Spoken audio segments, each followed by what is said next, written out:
Okay, so let me declare the end of the break and the beginning of the second session. Our keynote speaker here is Professor Nikolaus Forgó from the University of Vienna. Professor Forgó specializes in IT and IP law. The field of his research includes e-commerce as well as internet and data protection law. Professor Forgó is at the moment the head of the Department of Innovation and Digitalization in Law at the University of Vienna. He studied law, philosophy and linguistics in Vienna and Paris. And in the past, he was also the head and the founder, I guess, of the Institute for Informatics and Law in the University of Hanover in Germany. Please let me just add that I met Professor Forgó many, many years ago when we were both very young legal theorists. And since then, Professor Forgó got involved into the fascinating field of computer science and law. And I got involved into the boring administrative stuff that I'm dealing now. And this is precisely the reason why Professor Forgó is the keynote speaker today, not me. So I give the floor to Nikolaus. Thank you so much. This is precisely the reason why you are organizing this. Because I'm part of the show, but I'm not running the show. So thank you very much for having me here. Actually, people like me, when they come to opportunities like this, start to talk about themselves. This is what professors like the most.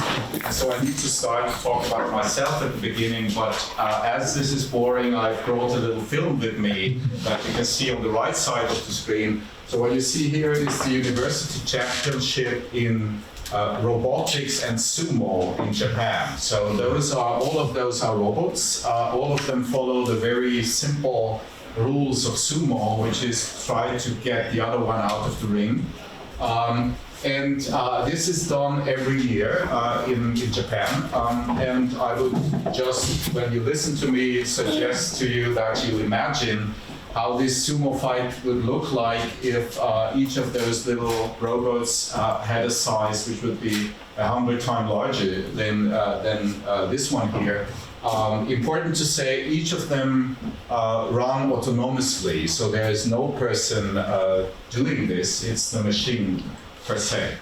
Okay, so look at this and listen to me. I was born in 1968, on the 27th of May 1968, which is an important date because on the 25th of May of 2018, so 2 days before I became 50 years old, an important event happened in Europe, which was that GDPR, the General Data Protection Regulation, became applicable. And since then, I've constantly been doing the joke that this is the perfect gift that you can get for your 50th birthday, because it guarantees that you will have nothing else to talk about for the rest of your professional career. Because of the very slow development the technological legal landscape takes in Europe.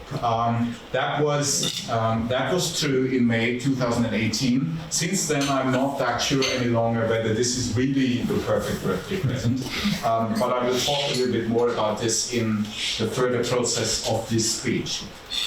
When I was born in 1968, computers looked like this. This is a picture from 1968, and it's an image that I like very much for many, many reasons. The first reason why I like it is that this very, sentimental-looking man looking somewhere into the future is not really running the machine. Just for the younger people in the room, this is a phone. Okay, this is how telephones look like, and this is the machine. So he's looking somewhere in the future. The only woman in the room that is not really interested in what's going to happen. But the main message here is it's huge, right? It's huge and it's expensive. And this is just 50 years ago. So this is, you see me and you see the development since then. When I was 15, so in my high school years, something rather important happened then, which looked like this. I do hope that this works now. Today we celebrate the first glorious anniversary of the Information Communication.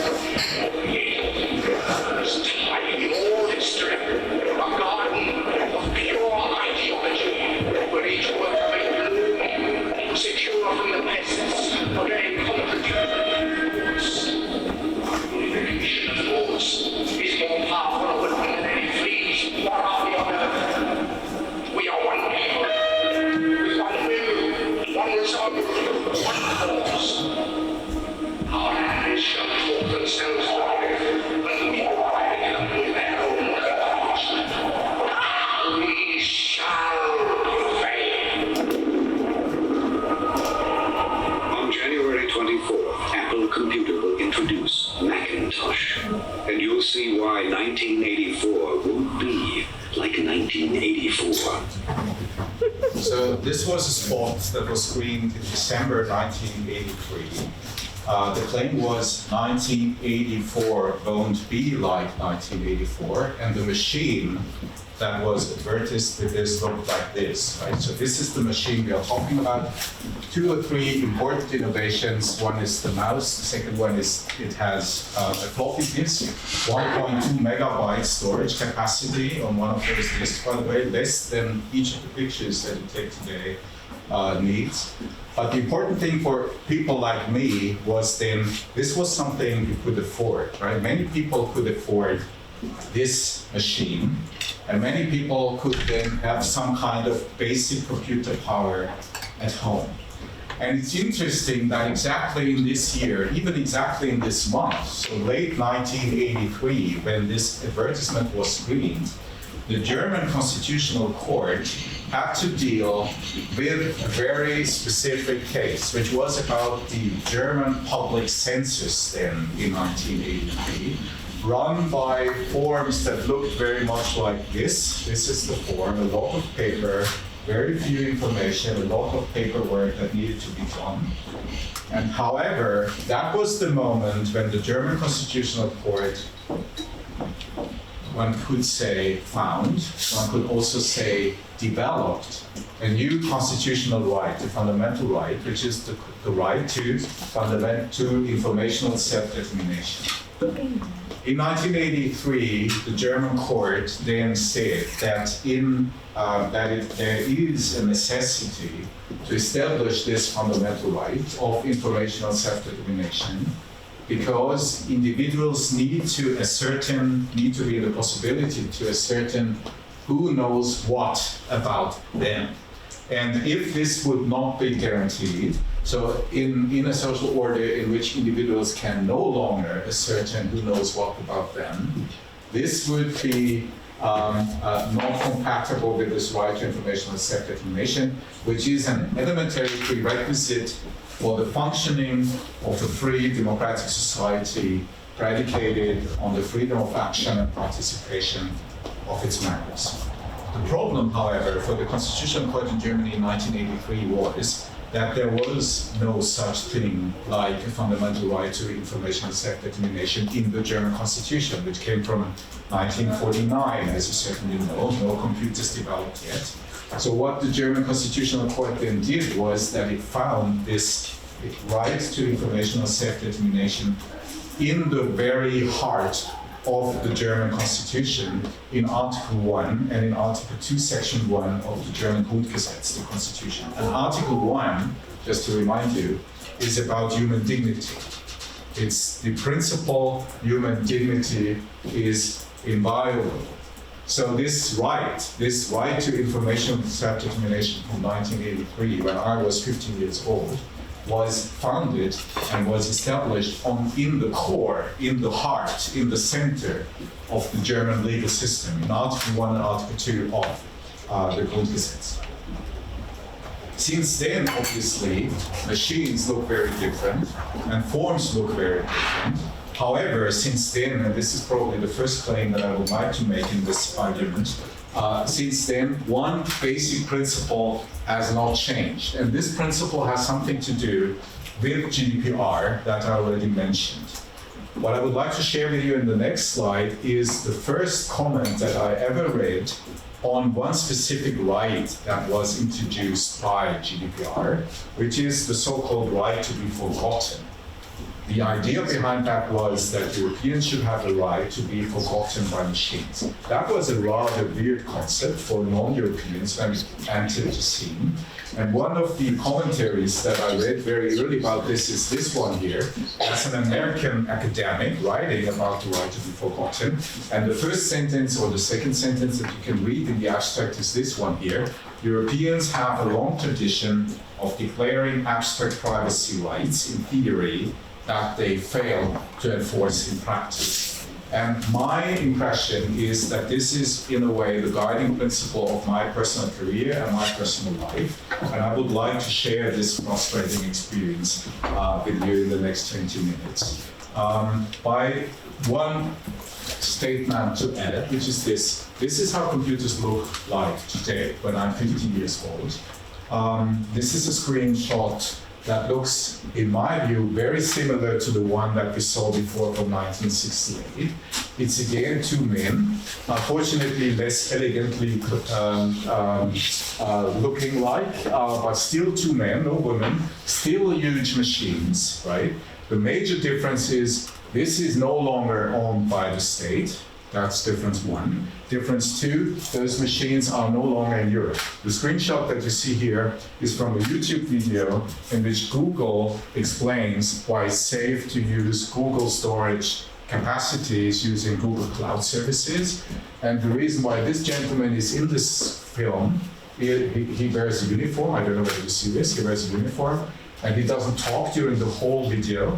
He's only here because he's the one who needs to convince you that Google storage is safe, right? So he's the guy being behind your data.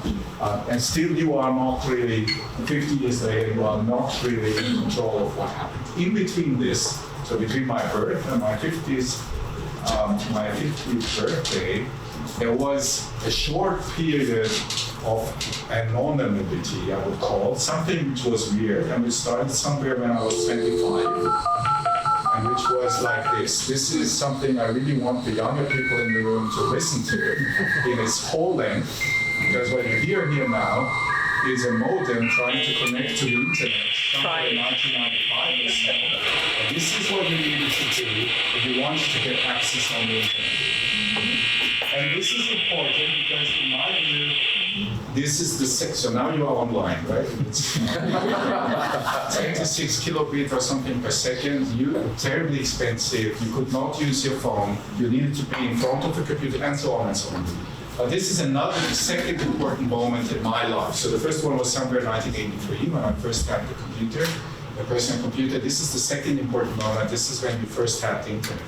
And there was a very short window then open of, I would call it, anarchy. So people felt some kind of freedom and opportunities. And people started to claim that it would be important to save this freedom. One of the important players in this game was then the gentleman that you could see here, at least in parts. That's John Perry Barlow. John Perry Barlow, one of the founding members of civil rights movement in the US, the Internet Frontiers Foundation, who then in 1996, so quite recently after this here, wrote a declaration of the independence of cyberspace. This is the main reason why John Perry Barlow is well known. In this declaration of the independence of cyberspace, he declared cyberspace, the internet, whatever you might call it, he called it independent. Because, as he said, the governments, the traditional governments, had no sovereignty when those new independent inhabitants of the cyberspace would gather. And as he argued in 1996, meaning your government's legal concepts of property, expression, identity, movement, and context do not apply to us. They are all based on matter, and there is no matter here. This was the scandal that was prominently discussed at conferences, meetings, university, strategy, etc. When I and Thomas, when we were young academics, this was the scandal. This was the pain in the flesh of European, and not only European, governments. And the reaction on this was, on the one hand, that lawyers like Lawrence Lessig started to enter the scene, arguing that law was one important but not the only important factor when it comes to the question how behavior on the internet is governed, so that it's not only law. Lessig became widely famous for his statement that it's mainly something he calls architecture or code that is also governing the law. So the book I'm talking about is this famous book, Code and Other Laws of Cyberspace, that was published in 1999. So that was one of the outcomes of this, that European and non-European academics started to think about the architecture. The second outcome, however, looks like this, that everything that happened since then in the law has not really helped European players in staying independent in this very futuristic sense that John Bar-Ilan meant. The world today looks more like this. This is now for the younger people in the room, this is your youth now, which is no longer 1 minute of connection that you need, and no longer the claim that if you do this, you are independent and nobody can govern you. You can be online all the time, but the people and the institutions governing you are quite a few, and they are quite powerful. Let me talk very briefly about the power. What you will see in a second is Mark Zuckerberg answering in a hearing at the European Parliament after the Cambridge Analytica scandal. So just to put these 10 seconds in context, this here is the symbol of the European people. It's the leading members of the European Parliament interviewing Zuckerberg in the Parliament, right? In the very first sentences, and believe me, I'm quite sure that every single word that Zuckerberg is saying was checked before he did it. So this is the opening statement of Zuckerberg in the European Parliament, in front of the members of the European Parliament, trying to interview him on the Cambridge Analytica scandal. And that's what he says. President Tajani, honorable members of the European Parliament, it's good to be back in Europe. Thank you for inviting me here today for this important discussion. Now, Europeans make up a large and incredibly important part of our global community, and many of the values that Europeans care about deeply are values that we share. Well, it's good to be back in Europe, Europeans make up a large and incredibly important part of our global community. Many of the values that Europeans care about deeply are values that we share. And I ask you, just rhetorically, but I still ask you, would that be something you would expect as an opening statement of someone who is part of your jurisdiction or part of your legislative authority? So is this the way you would expect someone to behave who is following the rules that are coming from your institution, which is the European Parliament? In my reading, this is more like a statement of a state president or somebody representing an authority, just like another public authority driven by international public law. So it's more like a meeting of statespersons than a CEO being interviewed. And this is something which I would like to share with you, which is an impression that I more and more have, which is that state authorities and state representation is eroding, in particular in Europe. Another very recent example of this is just a week old. This is the Twitter account of a German police authority, just an average German police authority, not really important. One of the police departments thinking that it's a good idea to have a Twitter account tweeting about the world. The interesting part of this is the account is blocked by Twitter because the police authority might have behaved strangely, right? Which in this case, by the way, was that they did not tweet for several weeks, right? That is something that Twitter sees as something which is strange, and the outcome of this is that the police is no longer able to tweet because Twitter blocked the access. And the third example, being an excerpt from the Google Transparency Report on the right to be forgotten that I mentioned already. And this is the only information that you receive on this transparency report on Poland and how requests of Polish authorities are dealt with. And this is typical in a way, because the only information that you receive after hundreds of thousands of requests and hundreds of thousands of deletions is the following. We received a request from a prominent person on TV who is now mostly behind the scenes in the media industry to remove 115 addresses from Google search that link to articles that relate to previous TV work. The data subject is mentioned. And then the answer, the outcome of the legal analysis of this is we have not removed the addresses because the person concerned is still a figure in public life and is still active in the media industry. If an independent academic like Thomas or me or any of you would be interested to analyze what exactly is going on here, we would be stuck because this is the only information that we receive. Obviously, Google follows all kinds of internal thoughts on this, internal interests on this, we are excluded from. So no transparency, no publicity, no public control. Another example of erosion of public authority. Austria, by the way, is even worse. In this transparency report, in the case of Austria, Google even reports that the data protection authority, so public authority, has asked for the deletion, and again, they did not remove the URLs, right? So just to re-emphasize this, an authority asks a public player, a private company, to do something, and the outcome of that is not only that the private player does not follow this, but they do not even explain why they do not follow this, and it's not possible for anyone to analyze why they do not follow this. So the main message of this is we have had a technological development starting somewhere in 1983 and then again in 1995, which is very distinct from the legal development, leading to a situation which looks like this, which is erosion of state authority.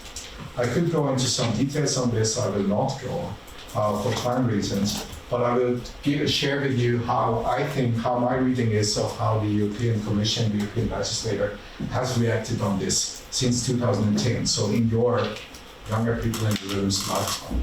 Since 2010, the European Commission is again very active in reorganizing the scene from a regulatory perspective. Just like in 1995, when we were young academics, when all these data protection directive, the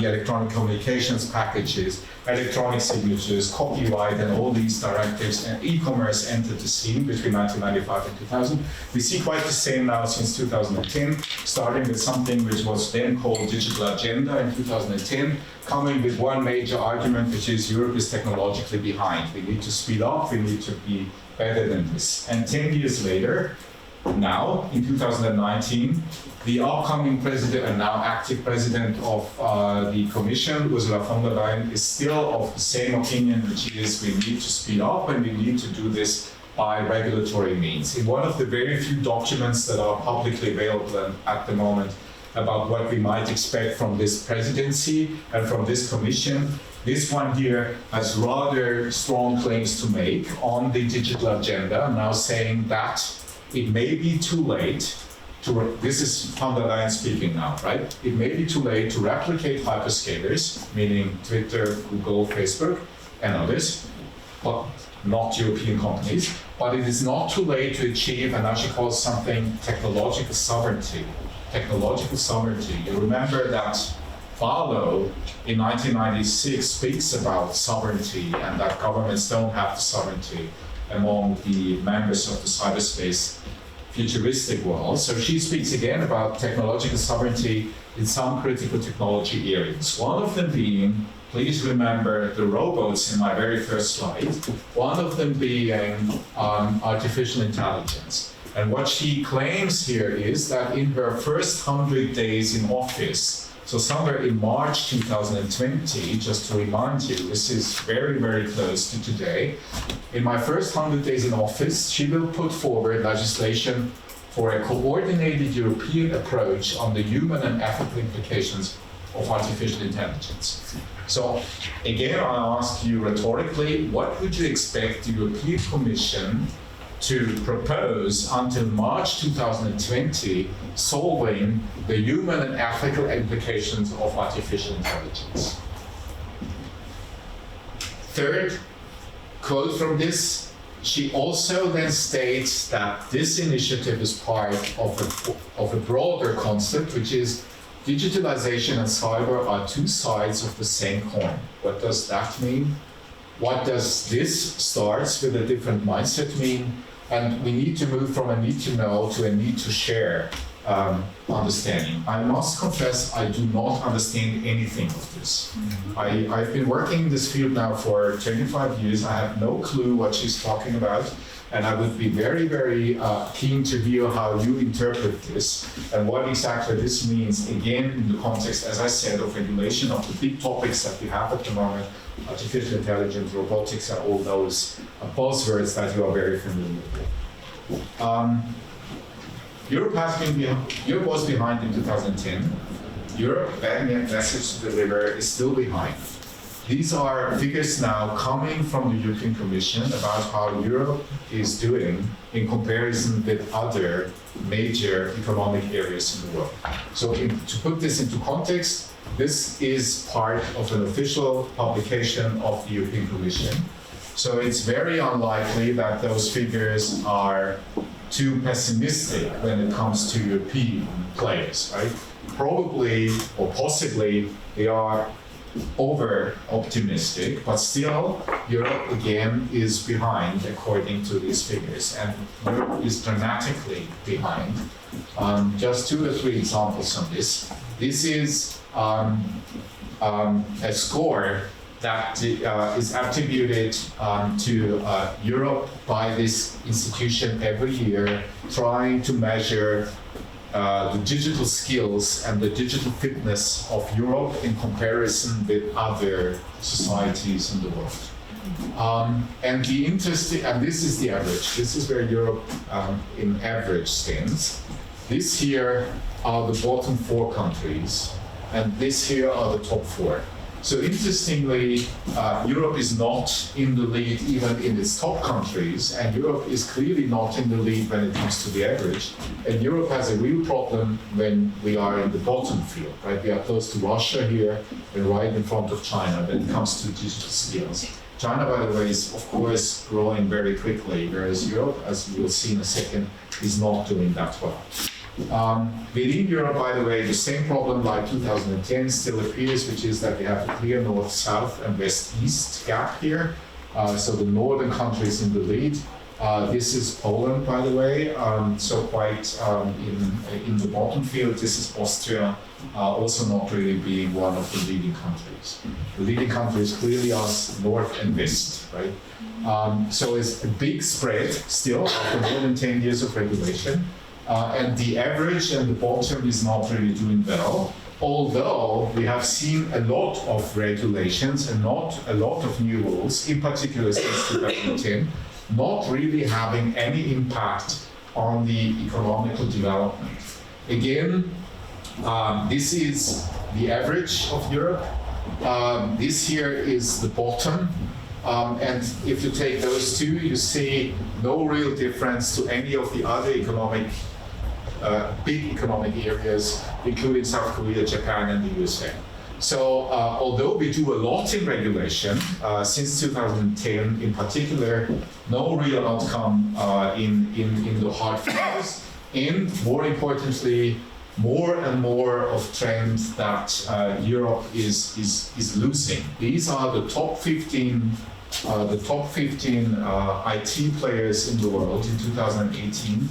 Not a single one of them being European anymore. So, end of story. No European company in this field. And that is, I think, a kind of problem. I would like to talk a little bit about that problem, if I may, in the remaining minutes. The problem is identified obviously not only by me, but also by an institution which is called ENISA, European Network Information Security Agency. which is a European agency funded by the European Union dealing with information security, having its headquarters on Crete, writing all kinds of reports. This is a recent one that I would like to share with you because of this. This is the security analysis of a European agency on where we stand in Europe. It's a kind of a hamburger, and Europe is the patty in the middle, being under pressure of the Chinese Asian hardware industry and laying on top of the US software industry, meaning content and software. And this is the place remaining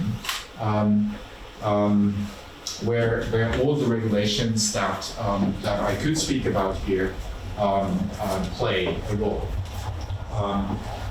Just one recent example, I talked about this when I came here with Emily, who was kind enough to meet me at the lobby of the hotel. One example of this situation from last week. This is a lobbying letter that was sent to the members of the German Parliament, Bundestag, last week by Telefonica, which is one of the major phone service and electronic communication service providers in Germany. Not a hardware seller, they are selling the product which is connectivity. About whether or not it would be a good idea to exclude Huawei from participating in the development of 5G hardware technology solutions in Europe in general and in Germany in particular.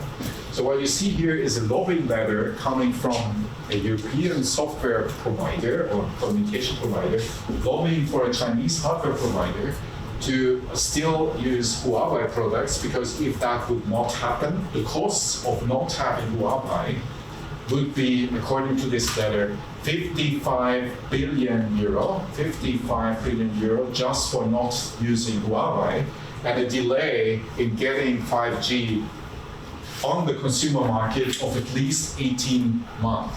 18 months of delay, 55 billion euro costs, and Telefonica then lobbying in the German parliament that would not be affordable, that therefore it would be necessary to use Chinese technology. This is the patty we are in, right, or we are at the moment.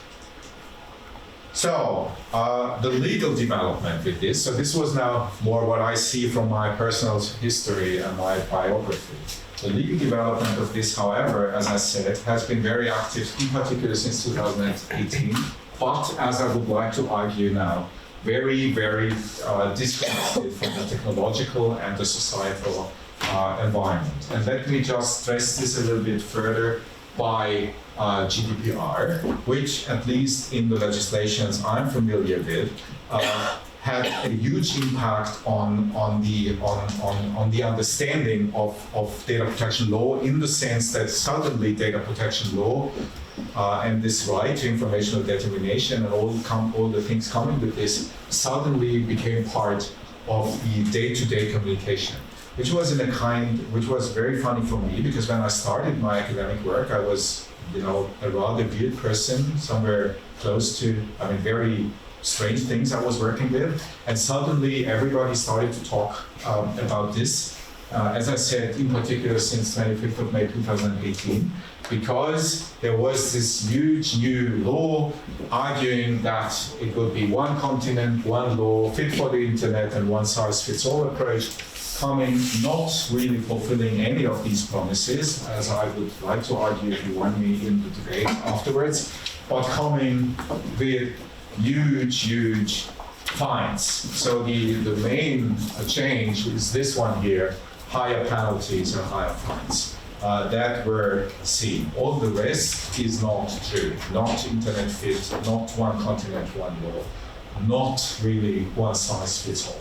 One little tiny detail on this. This is the situation as we see it today when it comes to the age limit children need to have in order to be allowed to independently sign on a social media website. Right? And those of you having children, like me, having two of them, know that this is part of the day-to-day communication, in particular during Sunday breakfast. Am I allowed to use, I don't know, TikTok independently, or Snapchat, or whatever, Instagram independently? And the father or the mother then argue, no, you should not, because it's evil, you know, the baby boomer argument. So the answer to this, should or should not they be allowed to decide on this independently? This is the one continent, one law answer Europe gives on this. There is no age limit between 13 and 16 that is not used in one of the countries. I don't know whether this is appropriate, whether Poland is really 13, whether this is true. According to this, it's 13. In Austria, it's 14. Some other countries have 16, and we have everything in between. That is a tiny detail. I mean, it's probably not only important, not really important, just if you are a father or a mother, that might be important. There are other areas in GDPR where I could draw the same that are certainly more important than this. One example for this would be, in how far should it be allowed to use data that is already existing for research purposes? That is obviously a huge problem. Does a medical clinic have the right to use existing treatment data for research, question mark? And again, the same answer would be, this is subject to member state law. So no continent, no one continent, one law, not only when it comes to age limits of children, but in every single, or more or less every single important detail, such as in this one, no change.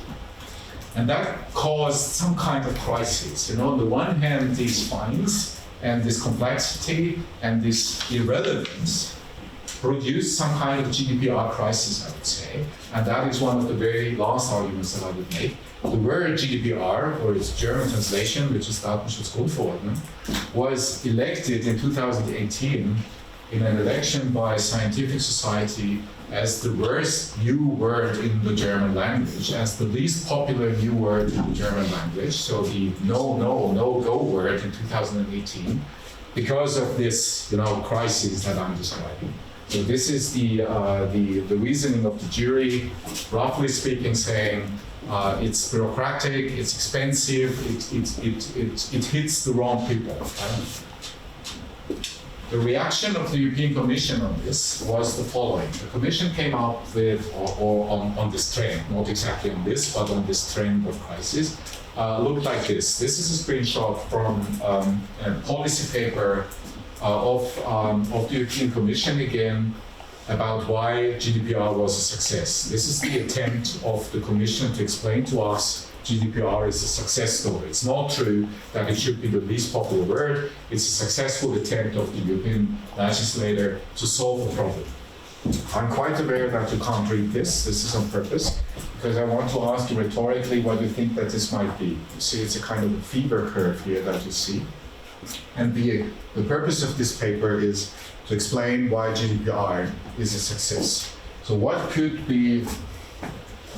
this be about when it is a success story of GDPR written by the European Commission? So very easy. This is a fever curve showing how many people searched for GDPR on Google around 25th of May. So this is the blue line here, in comparison with Beyoncé and Kim Kardashian. So just for the young, older people in the room, these are the competitors, right? So GDPR is a success because during the peak month of May 2018, people looked even more intensely about GDPR than Beyoncé being the orange line and Kim Kardashian being the white one. This is the argument, okay? This is the argument. And the argument then against this argument could be that this is the outcome. I don't know whether you know anything about what that figures could be. I will tell you.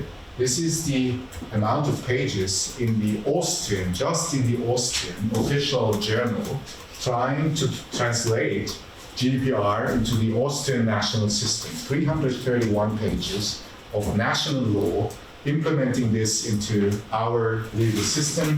If you multiply this with 28 member states, and within the member states, and perhaps with some regions, because some jurisdictions in Europe, as you know, have different regional data protection laws, and you multiply this then again with, let's say in Germany, for example, 17 regions, and in theory that might lead into a situation where you have 150,000 pages of national translation of one continent, one law GDPR attempt. So this is the situation.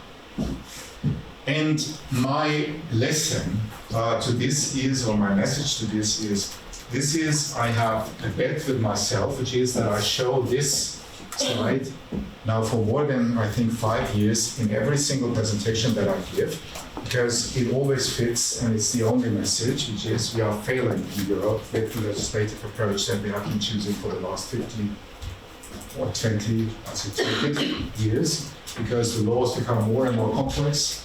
They are later and later coming, and they are becoming more and more irrelevant. So the approach that we have been choosing so far in regulating this field of information technology in Europe has been failing. And still, second message, more of this approach to come. The most prominent example would be probably the privacy regulation, but also the evidence and the European Electronic Communication Code would be examples for this. So what should we do then? I don't know. But I would, however, like to share one approach with you, which is again the approach of the ENISA, the Electronic European Network Information Security Agency, the patty and hamburger picture source. So what they propose is the following. First, they say we can't regulate if there's nothing left to regulate. In an increasingly globalized world, Europe has often presented itself as a champion of values. However, the EU's normative power alone cannot guarantee the digital sovereignty, again the digital sovereignty, you remember that word, of its citizens or its businesses. To regain its influence and shed its status as an ICT industry lightweight, Europe needs to deliver European champions in the ICT sector that succeed in the marketplace. So the answer is, it's the economy, stupid, right? We need to do something about the economy here and not about regulating things that are no longer present here. We need to incentivize economic solutions. The conclusion they give is governments need to act as a stimulus and not as an inhibitor to this progress. In an increasingly interconnected world, the European ICT sector should be strengthened and stimulated to improve its competitiveness in the global marketplace as well as in the domestic marketplace. They also give a set of rather precise recommendations then. I would like to highlight just 3 of them. Competition law being one of the fields that are really interesting at the moment. Facebook and others being subject to competition and antitrust law procedures all over the world. That would be one possible answer. Second one, reduction of regulatory barriers and administrative burdens for European ICT businesses. And third, a long-term strategy for building and maintaining a cyber-skilled Europe, meaning education, education, education. Thank you very much.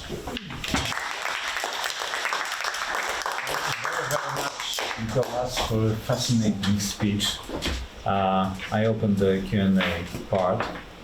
Who would like to be the first question maker?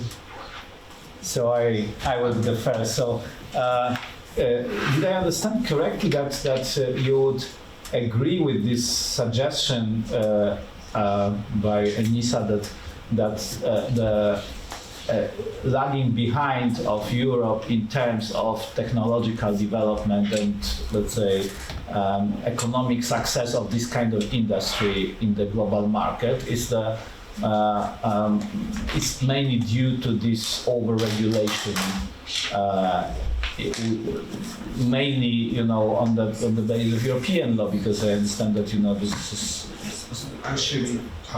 No, I'm not sure whether ENISA makes this argument, and I'm not sure whether I make this argument. I'm not sure, I would not really like to argue that because of the overcomplicated regulation we are lagging behind. Yeah. Because I think that it is just one factor, and it's more a symptom than the reason. I think we are lagging behind because we have we have a long tradition of being afraid of what's coming and all the risks and all the problems coming.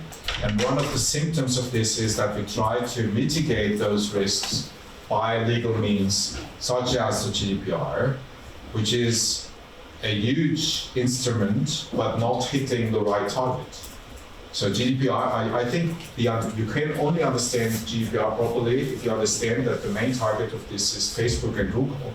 So it's an anti-Facebook and Google piece of legislation, but it doesn't hit Facebook and Google, but it hits hundreds of thousands of small companies in Europe at the moment. So I think there's not this simple, because of regulation, we have a problem, but it's more, we have a problem because we are not actively trying to develop those markets. And one of the symptoms coming out of this is that as we don't develop the markets, we try to mitigate the risks coming with other players entering the European markets by rather European regulatory approaches. That's the argument. Yes, Hadar? So thank you very much for this fascinating presentation. I'd like to ask you first informatively, how much online processes, how much online judicial processes are handled, are operating in Europe in terms of civil cases or criminal cases. I know that in the US there are lots of digital justice, right? There is now the trend of programs that just handle low, quite easy cases, not violent ones, but still online. And I just heard that people predict that in about 10 years from now, 75% of civil cases will be handled only by computers, just online. So what we can gain from it, it's quite clear. But my question is more on the risks, right? On the dark side that might be accompanied to this kind of change. Isn't we're gonna lose something in this, interpersonal connection? What do you think about computers as the judges, as complementary to judges? Okay, that's a very interesting question. Thank you for the question, and I need to give a very diverse answer. So the first answer would be when it comes to the last part of the question, which is it possible that in Europe a human judge is replaced by a machine, an algorithm? The answer would be most probably no, for legal reasons, because we have Article 22 of GDPR explicitly excluding that the human being may be subject to the decision taken by a machine. So we have a very strong principle leading back to Kant, finally, meaning that no human should be object of a machine-driven decision. So there is already a legal obstacle here, making it, at the moment at least, very, very unlikely that we enter a scenario where the machine decides on human. At the same time, we see all kinds of developments in the world where this is already happening, including in Europe, by the way. There are all kinds of machine-driven decisions taken on a daily basis in Europe already now. Not necessarily in courts, but preparing court decisions and in administrative procedures and so on. Again, causing this broken law problem that I see. So I'm quite sure that this will come up as a problem, or is already coming up as a problem again in Europe. And if we don't change the approach will be the same one, which is failing law. When it comes to simpler parts of your question, which is in how far do judges on a daily basis use video conferencing, for example, as a tool, or other electronic means in their day-to-day practice, the answer would be we are again lagging behind, but in this case mainly for budgetary and technological reasons, and also because of the people driving these developments are late and are old, typically men like me, having a legal background, being 50 plus, not really literate in computing, deciding on budgets. And the outcome of this is that, at least in the countries that I'm aware of in Europe, the usage of information technology in courts is very, very underdeveloped in comparison with other countries. When it comes to the risks, true, there are all kinds of risks coming, but there are also all kinds of opportunities coming, and the most important one is access to justice. The easier the approach and the cheaper the approach, the more cases can be dealt with in front of the court that are at the moment lost. So there's a big promise of more efficient, in particular, consumer protection coming with those solutions. Although that in this aspect of access to justice, one of the critiques is that the literacy is it might be a barrier, right? Indeed. I mean, it's access to justice for very specific people, but maybe at the expense of others. So. Yes, true. Perhaps this is one of the upcoming job opportunities for young lawyers at the moment to work as a translation service in this field, because one of the age groups losing in this at the moment are my students. So it has become much more difficult for students today to enter a qualified labor market in law already today than it was when I was. So perhaps that would be one answer to this. Yeah. Thank you very much for your presentation. I have a question about the data protection, because it struck me that how Twitter blocked the Austrian or German police, and I want to ask you, what do you think about the idea of forcing the big companies that handle big data to make the algorithm public? Because many of those algorithms, machine learning, and even the architects, they have sometimes no idea what is happening. But in order, for example, to check how my data is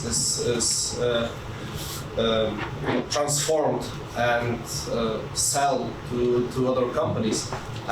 Some people suggest in literature that what we should do is, first step should be to make these algorithms public, that people can check. Of course, not regular people, but people who will be able to do it, for example, for the sake of the governments. So what do you think about this? Again, interesting question. However, leading back to some of the issues that I mentioned when I spoke about Barlow. I think the first point would be, those are US companies. Why should European laws apply? Question mark.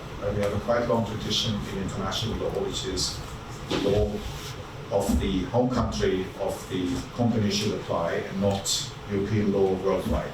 That would be, so the digital sovereignty problem is a problem. Secondly, coming out of this, imagine a world where Facebook or Google simply, like Google did in China, by the way, would simply stop operating in Europe. I mean, I think the impact on Europe would be more heavier than the impact on Google. So those are companies that are too big to fail, right? It would really harm our society significantly if they simply decided to leave. Second. Third, on the European constitutional law level, I would argue that such an algorithm is part of the intellectual property. We have a long tradition of protecting intellectual property, in particular in Europe, by fundamental rights. And it's not evident that this claim would be successful being made in front of a European court because of the fundamental right protection of Google and others in the field. That would need to be taken into consideration as well. And fourth, coming out of this this third argument of the intellectual property problem, is perhaps we need to rethink our whole system of fundamental rights. So this is my personal thought about this at the moment. So that we need to reach, many of those fundamental rights come from a very long, most of them from the Enlightenment period, right? And perhaps this regime no longer fits properly. And the fifth argument, what we see at the moment is that many of those scholars argue with antitrust law, right? We should now take antitrust law or anti-competition law to deal with these companies. I'm not very sure that this will be successful if we don't think about the conflict of fundamental rights and fundamental values behind those antitrust, unfair competition, data protection, copyright, and so on. And this is something which will probably last longer than our lifetime. This is a long-term project. Thank you. I have two questions. First, it's exactly about the GDPR. I don't know whether it is in the field of your research, but as you said, in fact, GDPR, it is not one law that fits all. I would even say that if we have more than these 50 open clauses that allows for, in fact, 28 different regimes to some extent. For example, in Poland we have GDPR, we have the law on data protection, we have more than 200 bills changed, and also we have the church GDPR, the Catholic Church adopted its own. So same in other countries. I would even say that the situation after GDPR, it changed, but not so much that we can say that we have one regime. Yes. Probably, my question is whether, and then, we have for example, Article 82 of GDPR allowing the right for damages, to claim damages, resulting from breaching GDPR. Probably, we would still need the applicable law clause in personal data protection, because we had one in the directive. There was the clause that which law would be applicable. Yeah. I think then the European legislator thought we have the regulation, so as we have the regulation, we do not need the choice of law clause. But do you think, because this is what I'm thinking about, that we still would need the choice of law clause for GDPR, for the data protection rules? This is my first question. And the second, it is about the relationship between the privacy rights and personal data protection, because data protection was rooted in privacy, derived from the right to privacy. But would you agree that at the moment being, we can say that it's separated, that we have two different rights? We have the right to privacy and we have the right to have our personal data protected. Another, I would say, human right. Yes. So the second question is much easier. I would strongly say yes to this, and I would have a very simple and positivistic answer, which would be there's a distinction between Article 7 and Article 8 in the Charter. Yeah, that's right. And there must be a reason behind this, because you can't assume that a legislator wants to regulate one thing twice and so closely. So I think I would argue very strongly that there is a distinction to be made. However, the details are very complex, as you know, and the Court of Justice, unfortunately, has not been very helpful in distinguishing those two. In particular, in the Google Right to be Forgotten case, the argument is very unclear whether it's Article 7 or 8 or both of them that are relevant. The first question about the conflict of laws issue, I think there has been some emphasis on trying to solve the issue, in particular when it comes to the competing jurisdiction of different data protection authorities, with a lot of bureaucracy again coming with this. And I think that in particular data protection authorities would not agree that we have a problem in this. However, I think we do, in particular when it comes to jurisdiction outside Europe. So the approach, this sovereignty approach issue, and in how far non-European courts, or in how far European courts would be allowed and should be allowed to establish a jurisdiction about data processing outside Europe, and which one of those is very unclear.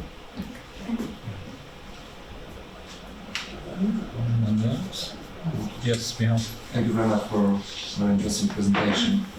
I would like to ask about your opinion, because there were some recommendations for the future for Europe, talking about the gap between United States, China, South Korea, and European Union. And there was the information that we need some firms which we call European champions.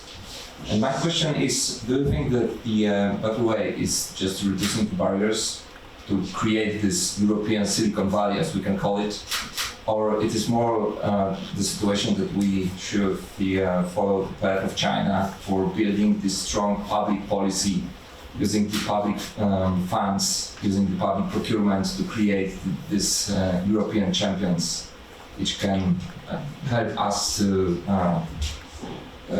make this gap smaller than it's. Yeah, I would not like, I mean, that's more political than a legal question, I think. Politically, I would not really want to suggest that we should have a more state-driven approach to this. My answer would be we need a different mindset and we need a different approach when it comes to education. And we need to get our younger people more involved into this and more digital, whatever that might mean. So just one example that I always like to share in this, I have, as I said, a 15-year-old son who has computer science now as a subject finally in school. The most important work that he needed to write in this computer science class was about risks of his personality rights on the internet in computer science, right? So this is obviously an important subject. I really adore that he's learning about this, but I would not expect this to be the most important part of his education in computer science. So we need more computer science in computer science, and we need more computer science in law. That would be more my answer to this. So one more general and, let's say, comparative question, because at the beginning of your presentation you claim that we can observe a kind of as you called it, eroding of state authority in respect of these giants like Facebook and so on. So my question is concerns the scope of this claim. So don't you think that it is the, let's say, phenomenon that concerns Western world? If you compare it with China, for example, Yes. which doesn't have at all the problem with exercising authority over their Russian leader. companies, Russian leader. Yeah. So perhaps this is the question of this our, let's say, I don't want that it would sound negatively, but our fixation on values, that we are so, let's say, determined to protect fundamental values, including rights of, let's say, corporations and property and so on, that we are so constrained in, let's say, exercising control over those companies that we actually have lost an ability to let's say intervene into this spontaneous, let's say, development and consolidation, let's say, of those companies. And it includes not only Europe but also the US, where this, let's say, private ownership is a sacred, let's say, value in law, even more perhaps than Europe. Yes, could be. The question then is what to do, right? Yes, the question is what to do and whether there is a solution that, whether the price to regain, let's say, state authority over those companies is on a similar level than the Chinese or Russians have, wouldn't come at a price that is too high to, let's say, we can afford. Because, of course, then it would mean that you answered to the previous questions that you would be very skeptical against, let's say, state policy of creating, let's say, this kind of companies, that it's better that is more, let's say, free, spontaneous process than the top-down, let's say, effort of the state. So according to the same logic, perhaps this kind of regaining state authority would require actually the authority over not only those giants, but actually every company and every individual. It's difficult, let's say, to get this authority for a state, but to have it limited only to these special 2 or 3 IT giants, and then let all other companies, individuals, entrepreneurs, and so on do whatever they want. Yes. So this is the dilemma, I would say, whether we keep the priority of rights and values, or, let's say, rather prefer to let the economic and technological processes be controlled. Yeah. What would you suggest? No. This is the question to you. I see the So now I have much too little to that. So I see the dilemma, and So I see the dilemma, and I see a history of European approaches to try to deal with this dilemma, which is a long story of failures. So I could even start somewhere in the 80s when the European Commission started to try to establish a competitor to the TCP/IP protocol, which is the Internet protocol. Right? So that was one attempt where quite a lot of research money was invested in Europe, millions and billions of euros, or then Deutschmark or whatever it was, to try to set up a competing system with huge failures, obviously, never successful. So we don't have a single example that I would be aware of at the moment where a European public-driven approach to establish a technology in a free market has been successful. So ceteris paribus, that means I would be rather reluctant that this will be a successful attempt. But I fully share your analysis of the dilemma. So I don't know. But isn't it, I guess, interesting question in itself, what went wrong? Because if you take into account the very beginnings of the computer technology, just immediately after the Second World War, like these theoreticians like Neumann, like Alan Turing, and so on and so on, it was mostly born here in Europe, and then over time, actually, we lost completely that momentum of that impetus, in favor of other parts of the world. So have you do you have any hypothesis of what was the reasons that these technologies simply lost their speed, the development lost their speed in Europe in comparison with other parts of the world? I'm sorry, I don't know. I mean, I'm not an expert in this, and probably nobody is an expert in this. My layperson's answer would be, it's the mindset, right? We have a problem here in the mindset in Europe. But the important part of this answer, in respect of which you are certainly an expert, is, and you to some extent answered it already, that Europe, in your opinion, this is the point of this problem is not inside regulation. This is not the fact that we regulated something wrongly and, let's say, more or less accidentally blocked the development of let's say, I don't think so. But technology. That's true. I don't think so. But I also think that the regulatory approach, which is always advertised in Europe as being third way, right? So the middle way between China and the US did not help at all. Right? It did not help. Period. Right? Another layman's answer on this one that goes in the same direction as both of you. And I'm looking in particular at the sort of experience of teaching in Canada at McGill versus at Yale in the US, and trying to explain to my students things that I took for granted as assumptions, which of course in the US weren't. Things like you have a functioning health system, which you have to keep sort of, forgetting that they don't. But when I would buy newspapers in the US about tragedies that occurred, especially involving children, near the border with Ontario, and then I would buy the same story in Canada, the coverage was different universes.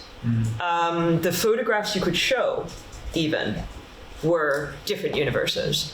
And I was wondering whether maybe that mindset question might come into play in that very simple little example of US versus Canadian rules for what you can and can't show in the public space. Photographs of children with their heads cut off. You can't, in Canada, no one would buy your papers anymore, and you would be out of business, and the regulator would probably be on you. And yet they were easily available, selling papers just across the border. And we saw the same thing when we talked about billboards and advertising. If you own the land, you can show anything you want, naked women, whatever. Whereas in Canada, excuse me, that's public space that we're looking at. You take that down. So I'm just wondering whether perhaps some of the Canadian media regulations, as compared to other approaches next door, same language, same people, different values, might be useful. And I'm thinking of a set of jurisprudence. I am absolutely not an expert in this area, so literally a layman's answer who had to study this in law school many years ago, where the judges were trying to determine what was unacceptable to the public values. And Justice Gontier, who was the first chairman of my board of my research institute at McGill, actually wrote many of those judgments, and he used to talk to me about this. And I recall him saying, you know, we trust a judge to determine what is in the best interest of a child. We will therefore trust a judge to determine what is pornography. And that's how our system works. You know, we have public values, we trust our judges. And I'm wondering whether that is maybe something that it wouldn't break the impasse, but would also explain if you have judges who don't feel that they can intervene here in a way that is logical. Maybe you need to be not just training your law students, maybe we need to also be training our judges so that they can feel comfortable intervening with the same public trust and the same defense of public values that they already have in many other very contentious areas, but they are comfortable making that intervention. Just a question. Yeah, I think interesting point, an argument that I like to make quite frequently, which is we need to have less specific regulation, more fundamental regulation, and trust in our judges. That was not what I see in Europe in the last 20 years in this field. The opposite is true. It's less and less general, and it's less and more specific. And the legislator, in particular the Commission, tries to nail down every detail to avoid that judges might have room for interpretation. I think that's part of the problem and not of the solution. Okay, I had just a comment as a human rights lawyer, and well, maybe it is not very popular, but we saw at your pictures that on the top there are American companies and Chinese companies, yes, and I can see a very clear link between all this technological development and human rights treaties. China and the US are not fans of the human rights treaties and obligations. In Asia, we haven't any regional system of human rights. The US, they are not even the party to the Convention on the Right of the Child. So that's the point, I think. So maybe we live in the postmodern world, and we should select development or human rights. Oh, it's very sad. Sorry. Actually, I mean, fair enough, true enough. But what to do then exactly? I read more and more papers in the US, published now in the US, being concerned about that the whole artificial intelligence development is happening in China, not in the US. So even the US are concerned at the moment that they are lagging behind, at least in this technological field. And I think there are quite good reasons to be afraid of this. The question then is what to do. Simply arguing we have the better values will not work. And interestingly enough, I guess that the Chinese model, if we may call it this way, is precisely something that you argue against. That is state-driven, top-down development, rather than the American way in which it is all left to the market, to the free initiative, and minimum intervention or regulation from the state. First of all, I guess that we can safely say that both those extremes, let's say Chinese and Americans, proved up to now more development, more favorable to development than the European approach. Because these statistics and ranking of the technology giants is a proof of that. But if it is the case really that the Chinese start to have a clear, let's say, clearly develop faster than the Americans, perhaps it is also it suggests also that the model of, let's say, state-controlled development of at least technology is more effective than the free market model.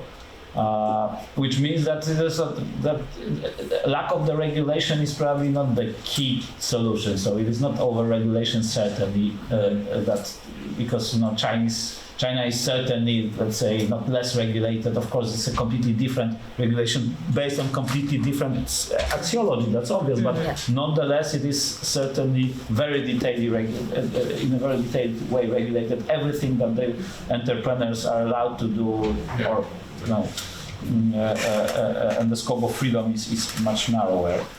So perhaps this is not the question of how detailed the regulation is, but rather the content of that, which would bring us back to the question, what's wrong in our regulation, rather than the problem that we have them at all. But this is certainly the question to the experts like you. Yes. My answer would again be, I think that if we are facing, Thomas, with all due respect here, you and me, the problem which is if you've only got a hammer, everything looks like a nail. Right? So as both of us have a legal background, the answer we're looking for is always a legal one, which is possibly not the most important one in this.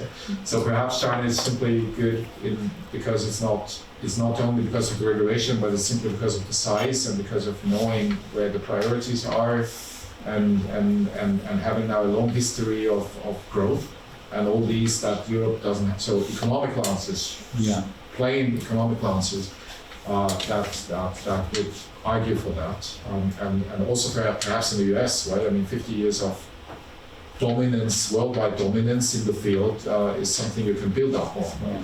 And Europe is missing this. So certainly regulation and the regulatory approach is something people like us should really think about, but I don't think that it would be the only answer to it, or not even the most important answer. Maybe this is the ugly answer. This is all about the money. If we compare the situation with the Apple, for example, and even with Elon Musk, first they got the money from state, and that was the reason why they developed so well.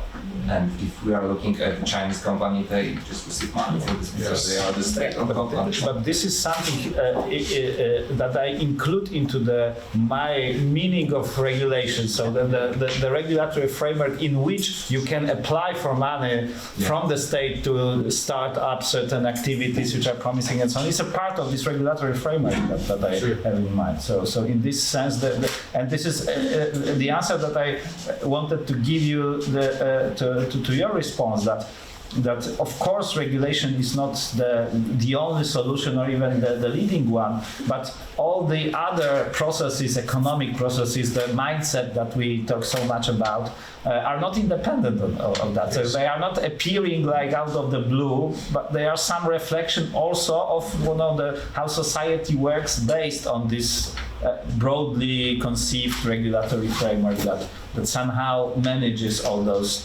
processes. Hadar. Yeah, so I want to take the discussion into a little bit different direction, and just to ask you, how much or to what extent do you, European legal research utilizing this kind of data science techniques to analyze, for example, legal documentations or legal, decisions by judges? Because I know that at least in Israel we have like a trend of using even machine learning techniques to that knows to analyze texts and to find terms that just repeat over themselves and things like this. So how much do you, professors, the researchers, use this kind of technology? Okay. So that is a question where I could answer in another presentation. It will take me 40 minutes or so to complete this, but very briefly.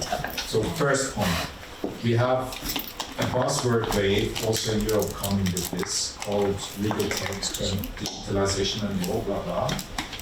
most of them being only buzzwords because the typical European lawyer simply lacks of the basic IT skills that you need to understand these developments. There is no, I mean, I'm one of the perhaps 5 professors in my age group in the whole German community having some kind of plausible argument that I know a little bit about information technology. I'm one of 5. Right? The rest is, and even me, I've never formally studied this, right? So I'm also just, somebody doing this in my spare time.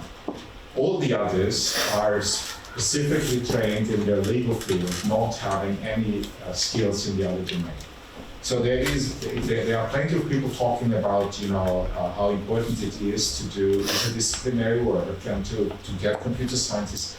Zero happening because of lack of competence. That's answered.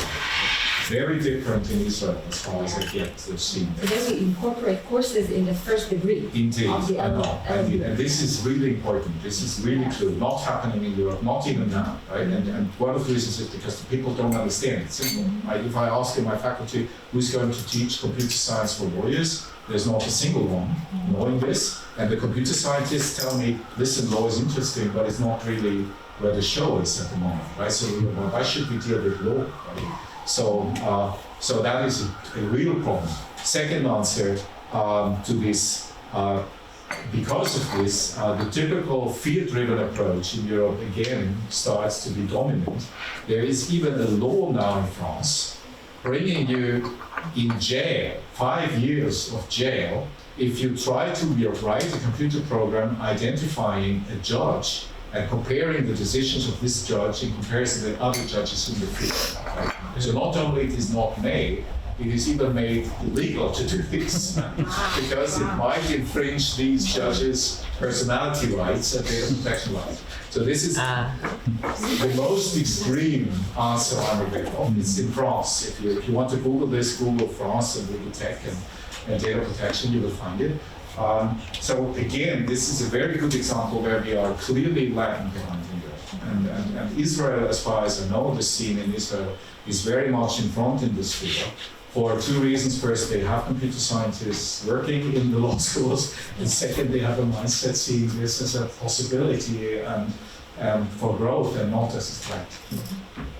Perhaps it is an example and an argument that in facing this rapid development of new technologies, we are simply lagging behind also in the ability to adapt this our human rights framework. That we sometimes we apply this old concept of this personality, sovereignty, and privacy, and so on and so, without sufficient flexibility to make them fit to what these technologies are all about.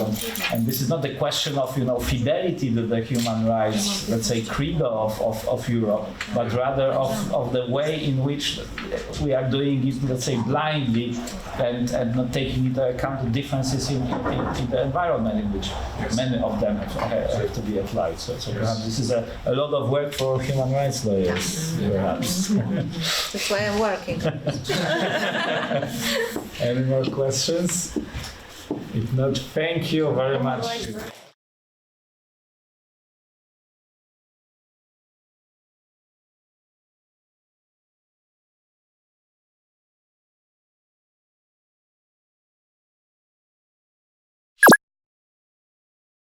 Lunch break and beginning of our third and final session before the movie show. The session is devoted to the issues of climate law and governance, and our speakers are Marie-Claire Seger or Seger? Because Cordonnier Seger. Seger is usually in the UK. Okay. They use, but I'm fine. Okay. And Alexandra. Anything approximating. Sorry, I'm always uncertain when I'm reading your name whether it is G or G. It doesn't help that Cordonnier comes from Switzerland, Seger comes from East Anglia in the UK. Okay. And I grew up in Canada. So that's obvious. Yeah. And Alexandra Harrington is much easier to pronounce and be sure how to do it. Yeah. And as you can see, both our speakers have a lot of, let's say, positions and credentials. So to cut a long story short, please let me say only that they both co-lead the Climate Law and Governance Initiative, and they are, let's say, the spirit of the climate law community on a, let's say, international global scale. So that's why we came to know each other, because we co-organized the Climate Law and Governance Day last year when the COP24 took place in Katowicach. So we are really, really happy that we have such a distinguished speakers to lead this session, and I hand over to you. Wonderful. Which just goes to show that if you're the professor and the head of a research institute, it doesn't mean that you can't get involved with the United Nations and assist with global consortia that are actually trying to implement treaties rather than just speaking about them. That being the case, I will speak about them today, and my colleague, Dr. Harrington, will also give a very helpful, I think, update on what just ended on Sunday, the COP negotiations in Madrid. But we're going to start with a straightforward proposition that we hope won't be of too much question to anybody here in the room. And this is, of course, that climate change is a global challenge. That is perhaps the defining challenge of our century, actually. It is both a problem of science and a problem of law. So we know that the Intergovernmental Panel on Climate Change, the IPCC, has already now brought forward very serious concerns, obviously, about the increases in greenhouse gas emissions causing not just warming, but changes in the climate globally. And we have looked at these increases as resulting in quite terrible impacts. And now more and more of the science is being confirmed on exactly what those impacts could be. Next slide. We're going to transfer back and forth. Everything from extreme weather events to wildfires to loss of the polar ice to hurricanes and the attendant social impacts, as well as flooding, were envisioned even before the most recent scientific reports came out. Next slide, please. What we were hoping to embark on today is a linkage of the global climate change regime with some of the other global development pathways that are currently still coming together internationally and still being promoted. And in particular, the point needs to be made that climate change doesn't just cause environmental problems. It also undermines decades of investment and of progress on development. So the countries that I've been working in have taken out bank loans, World Bank loans, in the tune of millions and even trillions of dollars in order to build port facilities that they now know will be underwater and useless. And that debt is still owed by their people for the next 100 years. So the social and economic impacts of climate change, the way that they affect a wide range of human rights, the way that they will cause water shortages, the way they are already destroying infrastructure and affecting all the other species on this earth, as well as the costs overall of the impacts versus the cost of actually doing something about it to prevent it in the time we have left, is not very controversial anymore. Next slide, please. But it's important to still make the case that for some countries, it is a more urgent proposition than for others. And this is the equity, social side of the climate change argument that is sometimes also understood to be the justice side. Yeah? So there are some countries who are looking at what they think will be less of an impact, and there are others that are already feeling the impacts. My colleagues in Pakistan tell me that the government is preparing for climate change. And they have sent photographs because they didn't think I would believe them when they explained how. They're digging mass graves. Next slide, please. important also to understand is that when we talk about the global impacts of climate change, the reason we don't just say global warming, we actually say climate change, is that it does affect different areas differently. Not just in terms of some areas getting hotter and drier, as I showed on the previous map, losing their humidity and therefore their entire agriculture sector, for example, but also in terms of some areas getting wetter, warmer, more humid, more cholera, more disease, and some flooding or being lost altogether.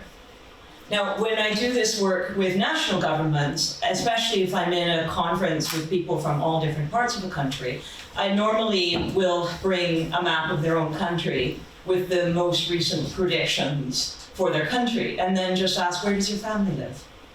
And that usually helps people to understand what some of the concerns are and why so many people are worried about this and working on it. Last slide. The other point that's very important, and it came out in the last 2 years with the most recent IPCC reports, is that the risks are increasing. Every year of inaction leads to exponentially higher risk. And some of the numbers are, well, 821 million undernourished, partly due to drought that is being exacerbated by climate change. 1,600 deaths associated with heat waves and wildfires. 883,000 internal displacements, but over 30% linked to floods and another 30 due to drought. We're looking at problems being faced by people around the world due to climate change, and the difference between 1.5 degrees of warming, which is in the Framework Convention on Climate Change, Paris Agreement, as something to strive for, and 4 degrees of warming, which is actually what we're currently on track to meet, is the difference between these millions of losses. The sea levels rising, the glaciers melting, the oceans acidifying, the coral reefs are gone at 2 degrees. The glaciers are gone at 2 degrees. The polar ice in the Arctic and in the Antarctic is nearly gone at 2 degrees, let alone 4. So the importance of keeping our development within 1.5 degrees warming and then starting to reduce further through removal cannot be understated. We're already seeing some of these effects. Forests and grasslands are burning, peatlands and wetlands are drying out. People are suffering from heat strokes in cities which are not prepared for these changes. It is also important to emphasize this isn't actually a concern about the planet and all species on the planet. This is a concern especially about one species that has built in places that are vulnerable and has a very big population that lives along coastlines, near rivers, in drylands, in deserts, counting on water still being available, counting on sea levels not rising, counting on fires not burning. And that is where the vulnerability comes from. That is what we mean by resilience. And that is what makes a line to some of our hopes for adaptation. So, the point we want to make here in a group of lawyers is that laws and institutions could help or hinder action on climate change. And to be frank, up to now, with the type of development that we have commissioned and led and subsidized and invested in, we've been hindered. We're not neutral here. We're on the wrong side. And the current regulatory financial regimes that guide development are continuing to this day to privilege carbon-intensive, unsustainable options for development, rather than promoting the sustainable development goals that were actually agreed by the United Nations at the same time as the Paris Agreement, same fall of 2015. And making finance flows consistent with a pathway towards low greenhouse gas and climate resilient alternatives, which is what we committed to in Article 2.1c of the Paris Agreement, actually does require a big change in our laws. it is still possible, at least according to the analysis that we've seen from the UN, using a range of legal institutional measures to limit the increase in global temperature to well below 2 degrees, striving toward that 1.5 degrees that is necessary to avoid the impact we've just reviewed. But it requires major regulatory, institutional, economic, and technological transformations. And they need to be done now.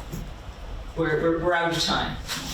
So I'm going to ask Alexandra if she can explain a little bit about what is happening at the international level to address this. So we'll change the I'll flick those slides and you. Yeah. Together the two are medical with technology, so putting us both in control of the computer may be a horrible idea.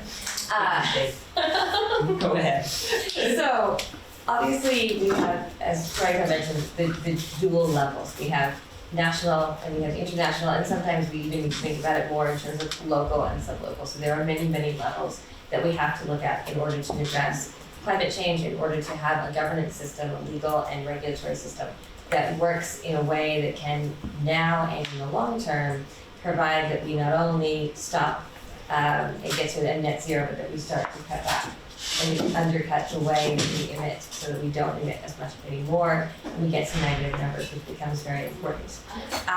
The way that, as Tomasz mentioned, we all met was at the COP here last year. The COP did not just organically happen, it is a series of events. It comes from a series of events and a series of legal frameworks.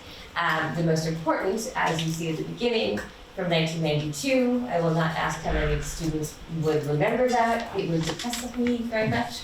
But from 1992 was the creation of the UN Framework Convention on Climate Change as a treaty regime, as a treaty body, and also as a system within which the treaty was to be implemented and further created as science and technology became more abundant. What the Framework Convention itself recognized is that in 1992 we knew greenhouse gases were a problem, but we didn't know what the future would be. We didn't know what those problems would look like. We didn't know we knew carbon would most likely be the most important, but we didn't know what else would be coming up. So we established a framework in which we set policies, we set goals, a framework in which, as you can see, we had 192 parties, so we had developed and least developed countries. And this reflects in many ways, including in the responsibilities that are given to the different parties. So if you are a least developed country, you are not responsible in the same degree as a developed country, to try to make sure that there is equity in what we are asking people to do, and also equity in who has created the emissions to begin with and how that is handled. In addition, the COP system was created, and we'll talk about this a little bit more when we get to the Madrid COP, but the COP system was created.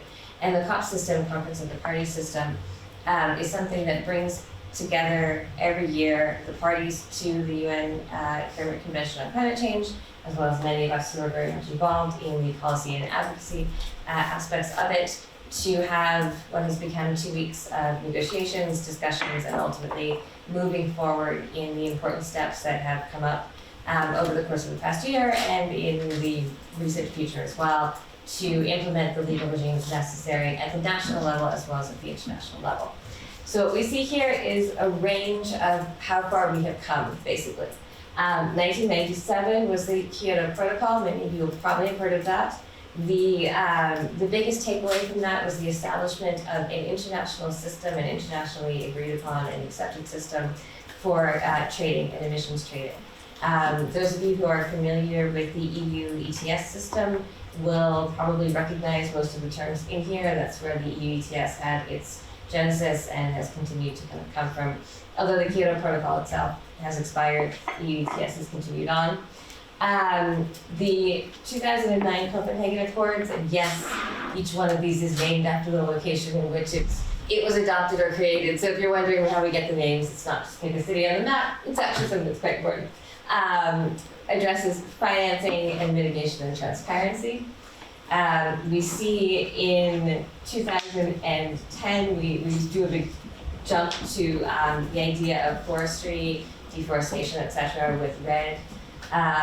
When we get to the idea of Durban, we get to the idea of really creating something that, because the Kyoto Protocol was expiring, something else that will move us forward, will allow us to recognize how the UN Framework Convention can move in the future. We get to financing in Doha with the Green Climate Fund and the creation of the Green Climate Fund, which is something that is functioning very well now and providing a lot of technical assistance and financial assistance. And finally, we get to the Paris Agreement here in 2015. And the Paris Agreement was the follow-on to the Kyoto Protocol. The Paris Agreement is really the new basis, the starting point from which we move forward in the climate change system. As Monica mentioned, it was adopted several months after the Sustainable Development Goals were created in New York under the auspices of the UN. This is important for many reasons. It's important because, interestingly, even when they were creating the SDGs and they didn't know if the Paris Agreement would work, there are still specific references in the Sustainable Development Goals to the UN Framework Convention as being a governing system. So we see from the beginning there is an intent to have an intersection on the climate change issue between multiple regimes, not just one or the other. Many of you will be familiar with the Katowice outcomes, which were achieved last year here in this lovely city.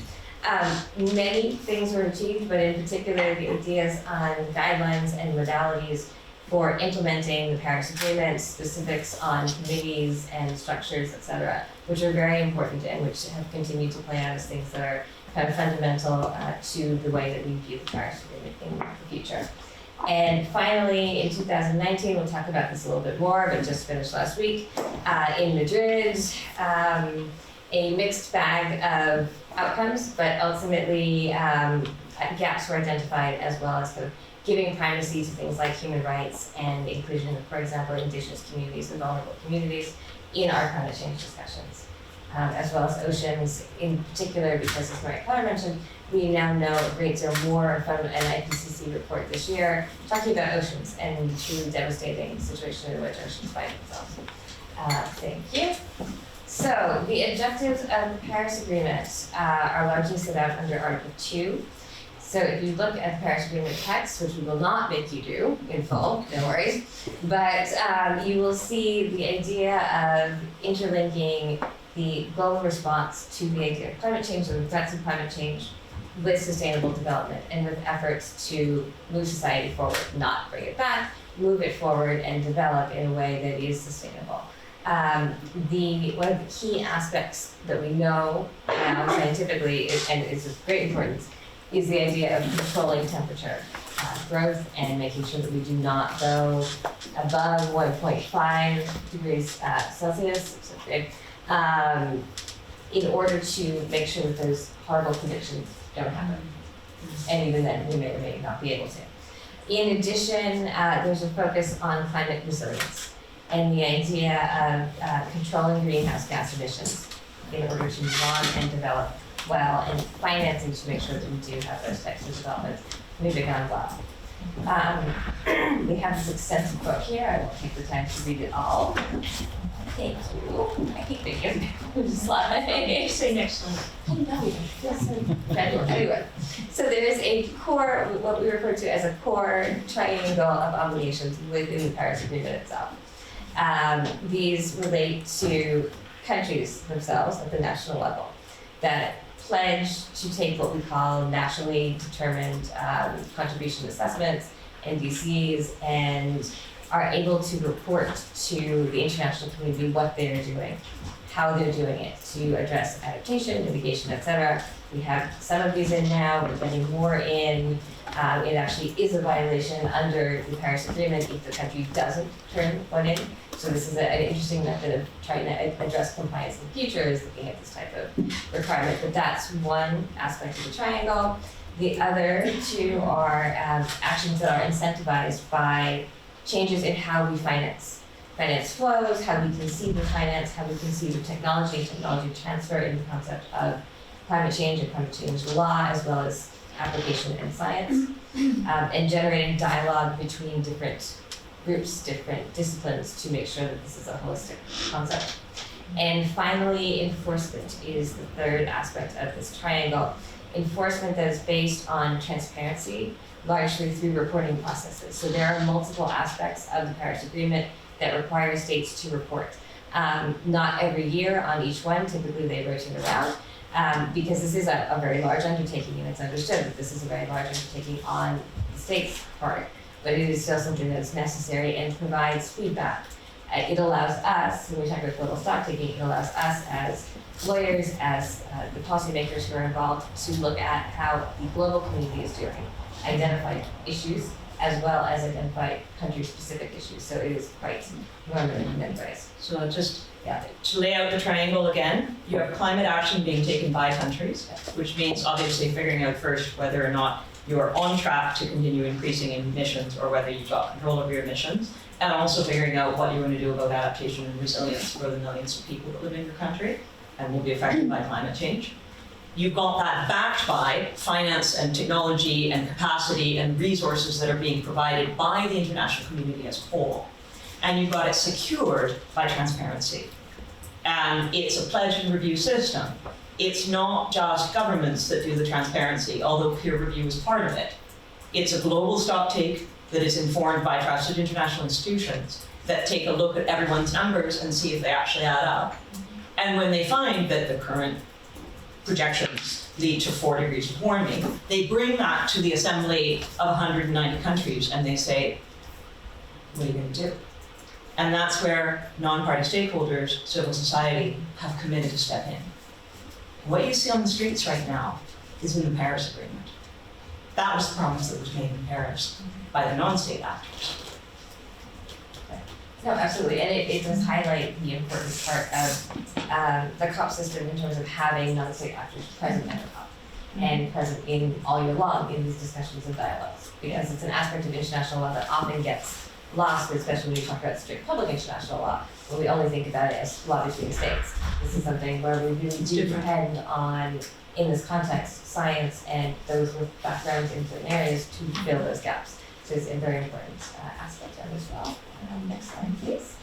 Thank you. So we have an overview here of some of the mechanisms. Many mechanisms were created under the Paris Agreement. I mentioned the nationally determined contributions already. They are coming in. You can find them online. The UN Framework Convention has them available online. They're easy to find, although some of our colleagues apparently don't think so. But they are, and you can look at them, and they're actually quite fascinating documents.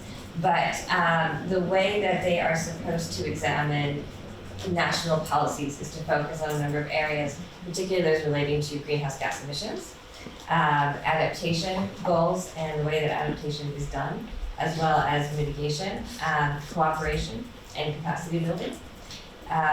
These are also other forms of mechanisms that we have established. So we have as you'll see in number 2, we have an idea of mobilizing direct financing for climate action. So the Green Climate Fund and others, there are other funding systems available, funded at the international level, and then giving money to states as appropriate. We have the idea of the stocktake and the peer review, which we discussed, and the sustainable development market mechanism and the non-market approaches to how we look at development. So it's not just a system of markets, it's moving on from that. Emissions trading being the primary driver of that dichotomy. The technology mechanism is actually something that's quite fascinating. We were talking about technology earlier. This is a different way of looking at it, but how we can make sure that technology that is needed to develop for cutting global greenhouse gas emissions and also sharing that technology is highlighted, is emphasized, and technology transfers can happen much more easily. And there is a review system for that. And we have other aspects that include capacity building and education and public awareness. And a compliance mechanism which just became operational under Article 15, that just became operational this year in the sense that at Madrid, the first compliance committee members were elected. At the very end, final, you may not have heard about it because it was like the last day, but it was done. And so now they will be able to sit and start to hear a variety of issues that will eventually come before them. And as I mentioned, in 2015, the Sustainable Development Goals were created. We found a lovely wheel. We didn't even know it existed until quite recently. This is a new graphic to explain the Sustainable Development Goals. It's bright, it's colorful, it's also the pins that we both have on. But there are 17 of these Sustainable Development Goals. These are the five. Like that. Yes, yeah, there's this one. Yeah. There are 17 Sustainable Development Goals. They are the follow-on from the Millennium Development Goals. So those of you who recall, the MDGs ended in 2015, they started in 2000. The next step was the Sustainable Development Goals, which are intended to run from 2015 to 2030. The SDGs are very wide-ranging. They range from anti-poverty to anti-hunger to peace and justice institutions and the whole gamut. But what is particularly important is that there are a number of intersections between the climate change regime and the SDGs and vice versa. There is no COP per se for the SDGs. There is, however, a 2-week meeting in New York City in July every year that addresses how the high-level political forum that addresses how they're implemented and what the variations might be and what needs to be developed in the future. As I mentioned, there is under SDG 13, so this lovely piece of the puzzle here, there's a direct correlation between climate change and as an SDG, as a broader goal, and the particular UN Framework Convention mechanisms that exist. So that's very important. It is in a footnote. So for those of you who are law students, sometimes you do have to pay attention to the footnotes. Important things are in there, like this little bit of information that you would otherwise be lost without. And when we were drafting the SDGs in the open working group in the UN, Paris hadn't happened yet. Right. We didn't know what the results would be. And countries were afraid to put forward commitments on climate change for the SDGs because it would prejudice their negotiating position in Paris. This was before the terrorist attacks and before the world actually came together to try to address climate change in Paris. And so what they actually said was, this doesn't preclude, and it recognizes that the UNFCCC and whatever comes out of Paris will be the main place where that particular aspect of the Sustainable Development Goals is resolved, and follow the Paris Agreement and whatever comes out of Paris if you want to implement this particular one. But there are also several other, many of them, but several others in particular that do key to climate change issues and also have other relationships to not only the SDGs, but existing treaty bodies. So SDG 14, Life Below Water, relates not only to what we know now from the IPCC report about oceans and acidification and the impacts of climate change, but also the UN Convention on the Law of the Sea and its judicial body, ITLOS, which comes out of it, in terms of its overall parameters, implementation, and application. There are also a number of regional seas agreements throughout the world. The number of regional seas is actually quite mind-boggling in its own way, but they all have their own legal systems that do interact with this as well. Life on land, which is SDG 15, links to climate change related issues, also links to the Convention on Biological Diversity and the Convention on the International Trade of Endangered Species Studies as well. So it forms a really interesting parameters together. And my own personal favorite, I have personal favorites, this is one of them, SDG 4 on quality education, which includes actually provisions requiring that for all people, not just children, but for all people in society, countries provide education on sustainable development and on environmental issues. So this links to many human rights treaties as well as the climate change regime. It particularly, as we conceive of education as largely targeted at younger people, relates to the Convention on the Rights of the Child, but it does go much more broadly than that as well. And we found a 5-ring circus image here that is not an Olympic ring. Do you know how hard it is to find 5 rings that are not Olympic rings? But anyway, I'll design one. We need to. It will be our new project for when we don't have to work on the conflict now. Yeah. Right. That's fine. Yes. Yeah. So Mike will explain a bit more momentarily about the imagery of the 5-ring circus.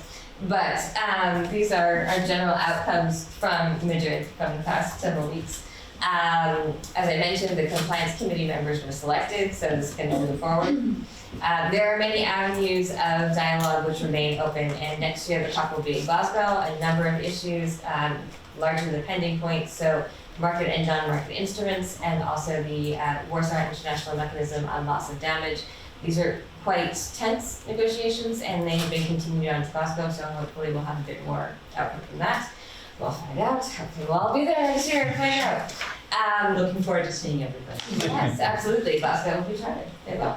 But in addition, some key linkages have been made throughout the outcomes. And one is, as I mentioned, and as my friend mentioned, the direct linkage between oceans and the need to have additional strengthened ocean policies, not only in terms of marine life, but also things like energy and green growth, et cetera, in the context of oceans, making sure that we preserve the linkage with climate change and governance and legal reforms internationally and also nationally. And the same level of bi-jural requirement can also be found in linking human rights generally, human rights regimes, human rights needs and norms with climate change, and specifically the needs of vulnerable communities, and in particular indigenous communities, who are often those faced, especially on the South Pacific island areas, with bearing the brunt of a lot of climate change impacts in the immediate future. Have been highlighted, and they are being brought in, and they are supposed to be brought into most aspects of the negotiations and decisions in the future. So many people have been highly critical of Madrid, and obviously there are many reasons for that, but in the end there are some very good areas of progress, which we can build on for Glasgow. Yeah. So the UK is in the presidency, and it might be important to just pause here and try to explain a little bit how COP works, because it gets portrayed in a very strange way in the media, and frankly, even among the people at the COP. I've been doing these conferences since they were founded in 1991 and 92, since Rio. And I often take people who are there as first-timers around and explain to them how the COP works. So I'm going to try to do that today, especially since you were the hosts of one last year, and you're probably still wondering what hit you. The COP24 that was hosted here in Katowicach, by the way, was accompanied by some very, very special events. So I want to pause to say thank you, especially to the University of Telewizja, and I'm going to mention a particular special aspect of that in a second. Imagine the COP as a 5-ring circus. This is not a conference. It's called Conference of the Crowd. We're kidding. It's not a conference, okay? It meant throw out everything you know about an academic conference, right there, but also throw out everything you know about a trade fair and about an international negotiation between two countries that after decades of war now want peace and are sitting down together. I've been part of all of those three things. This isn't that. The COP is best described as a 5-ring circus, and it's easier to do with your hand than with these 5 interlocking rings. But if you can imagine, the 5th ring is the protests. Yeah, they're part of the COP. If we had no polar bears handing out subversive literature, no Easter bunnies trying to get us to turn vegetarian, no gilets jaunes, we wouldn't be achieving our aim, which is to attract that public outrage and anger that we would allow something like this to be happening and do nothing or not enough. Right? So that 5th ring is where actually a lot of young people are already, right? The 4th ring is called the green zone. It's accessible to the public, and it's a place where projects and public education and awareness and engagement work is being displayed and shared. Indigenous people, women, farmers, youth, business, everybody who is trying to participate in changing the direction of development that we've been on up to now often tries to come to the green zone and show what they're doing. They set up booths, they create spaces, they make alternative action exhibits, they show aerofights that scrub carbon out of the air, they display their technologies. That bit is almost like a slash cross between a trade fair and a public education kind of museum exhibit. And it's actually the best place to start an experience if you're going to come to the COP. Go first to the green zone, because it'll give you a picture of what is being done that will sustain you through the rest of the nightmare.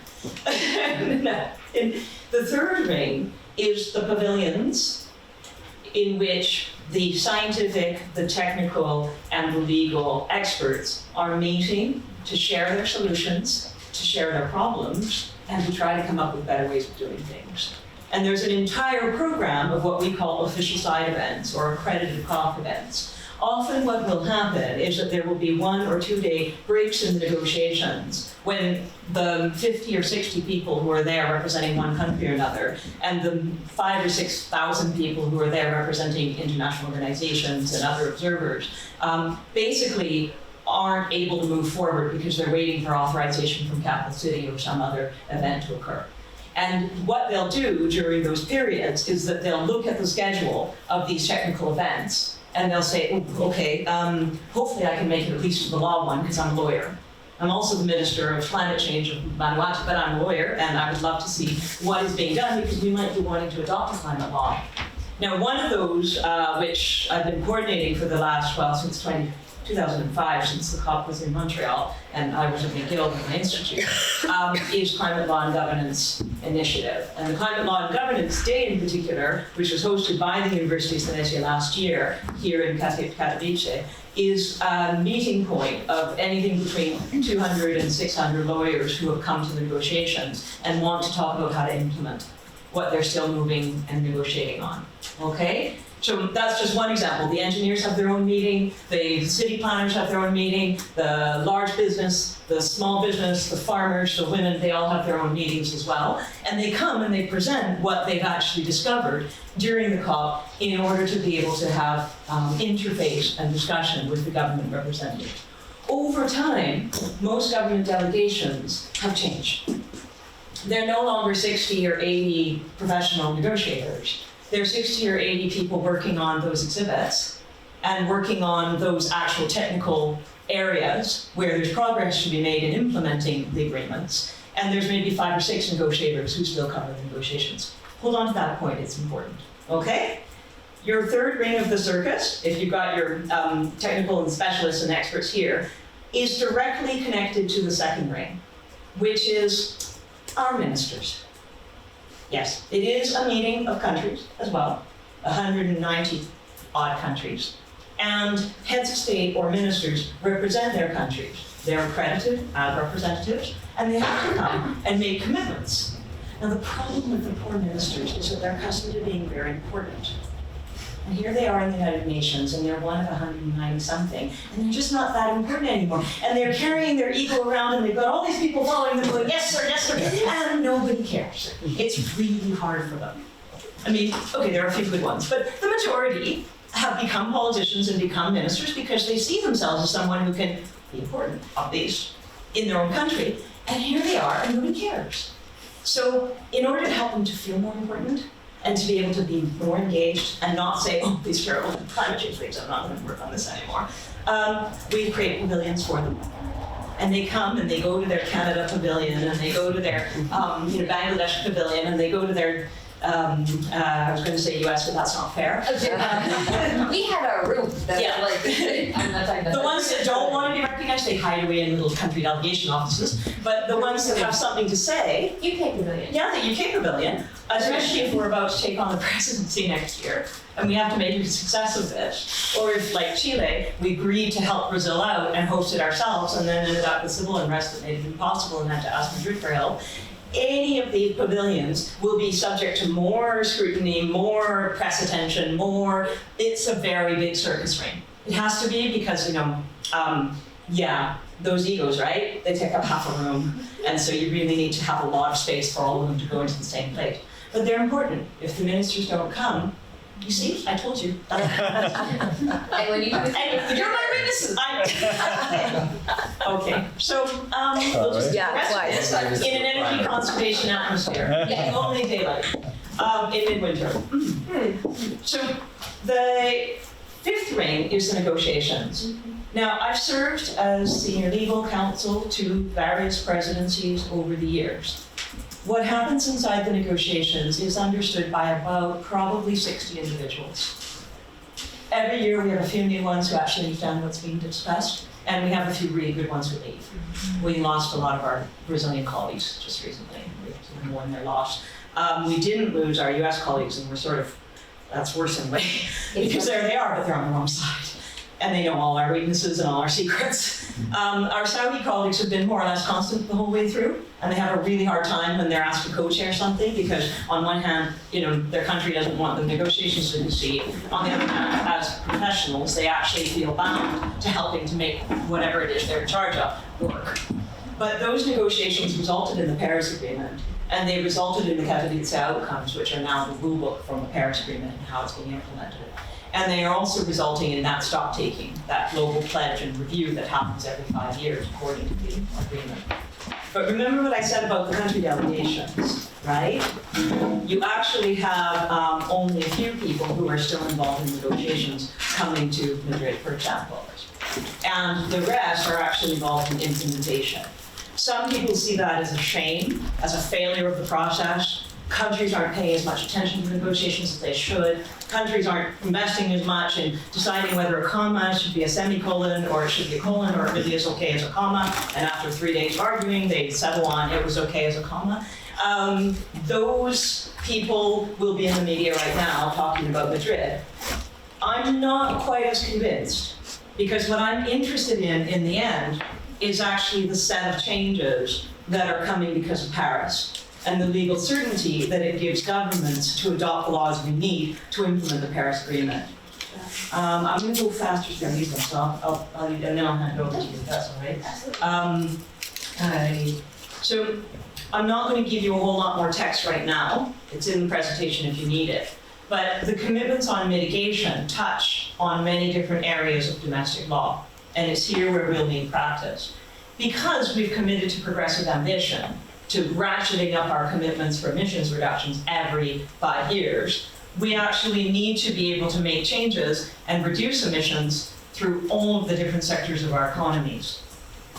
The market mechanisms allow us for some emission trading, but also the carbon sinks and reservoirs that currently exist need to, at the minimum, be protected so they're not destroyed or disturbed, releasing all that extra carbon that we can't afford anymore in a carbon-constrained world.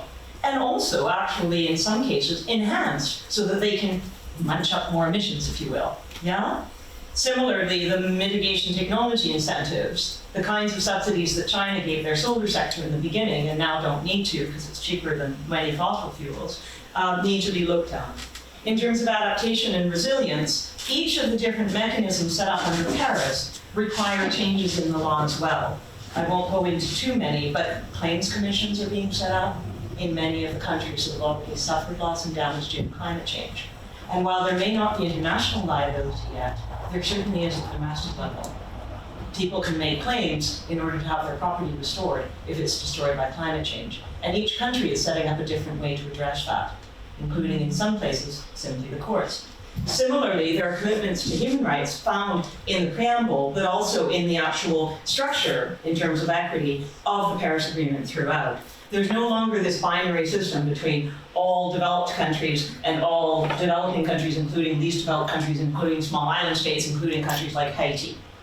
Now, there are 14 different negotiating groups, including one adorably called the Coalition of Rainforest Nations, who are the nations that have rainforest. And they represent themselves in the negotiations for their distinct interests. The small island developing states were the ones who forced the commission of that 1.5 degrees report that has now set a much, much clearer picture of the science for us all. And the transparency, the communications, the peer review, the global stock take that takes place to see if we're on track or not, and to make it known throughout the world if we're not, and to ask for higher ambition. That process is set in place by the agreement, but it requires many changes in domestic law, not the least in terms of assessments, monitoring, reporting, verification, and ways that non-party stakeholders can gain information in order to make their case, either in their interventions or in the streets. We're coming to the end, so what I think I will do is simply point out that law is a fundamental part of this agenda.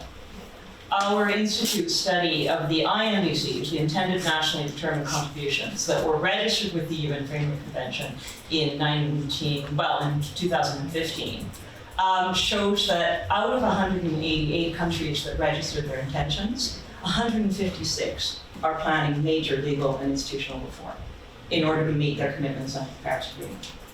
So we have two questions about that. Number one, how are those reforms going to be done? How can they be most effective? Remember the beginning, we're out of time. We can't afford to make more errors. And then number two, where are the lawyers going to come from? And that's actually our main conclusion here. If you leap through quickly, the options for legal and institutional reform taken as a regime perspective, where you have to change the policy, to change the rules, to change the institutions, to change the dispute settlement mechanisms that are available to people in order to achieve the results, you're looking at a very, very broad scope of action. It's not just about adopting one climate law, although that might indeed be one of the solutions that many countries are coming to. It's about adapting laws on the way the decisions are made, the access to information, the accountability systems that are put in place for approval and verification cycles. It's about changing and enforcing the natural resource management laws, as much those that hold sway over forests as those that hold sway over the way that mines can be operated or the way that fisheries can be run.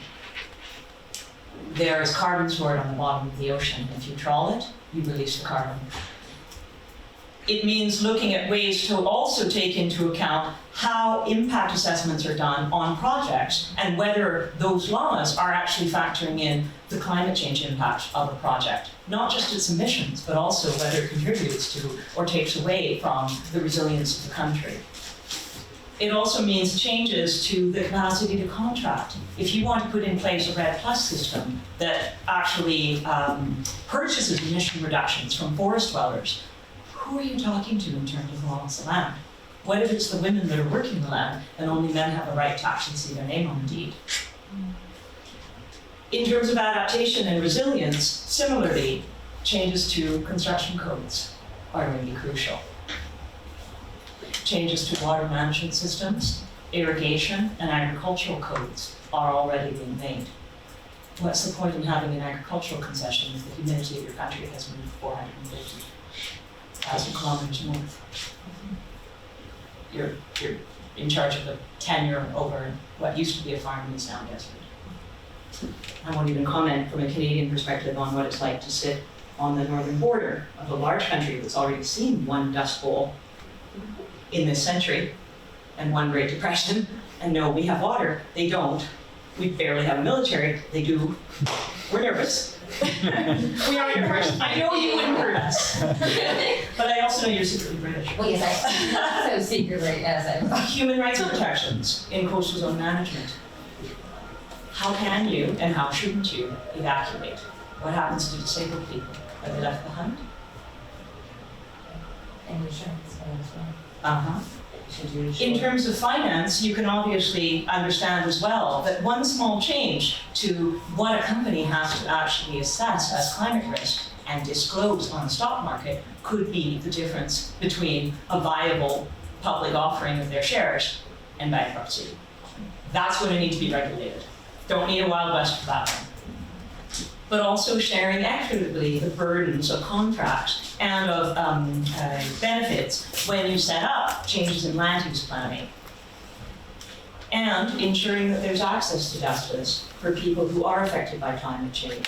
Those compensation and claims tribunals that I spoke about earlier, each have a legal mandate behind them and an institution, and judges or decision makers that need to be established.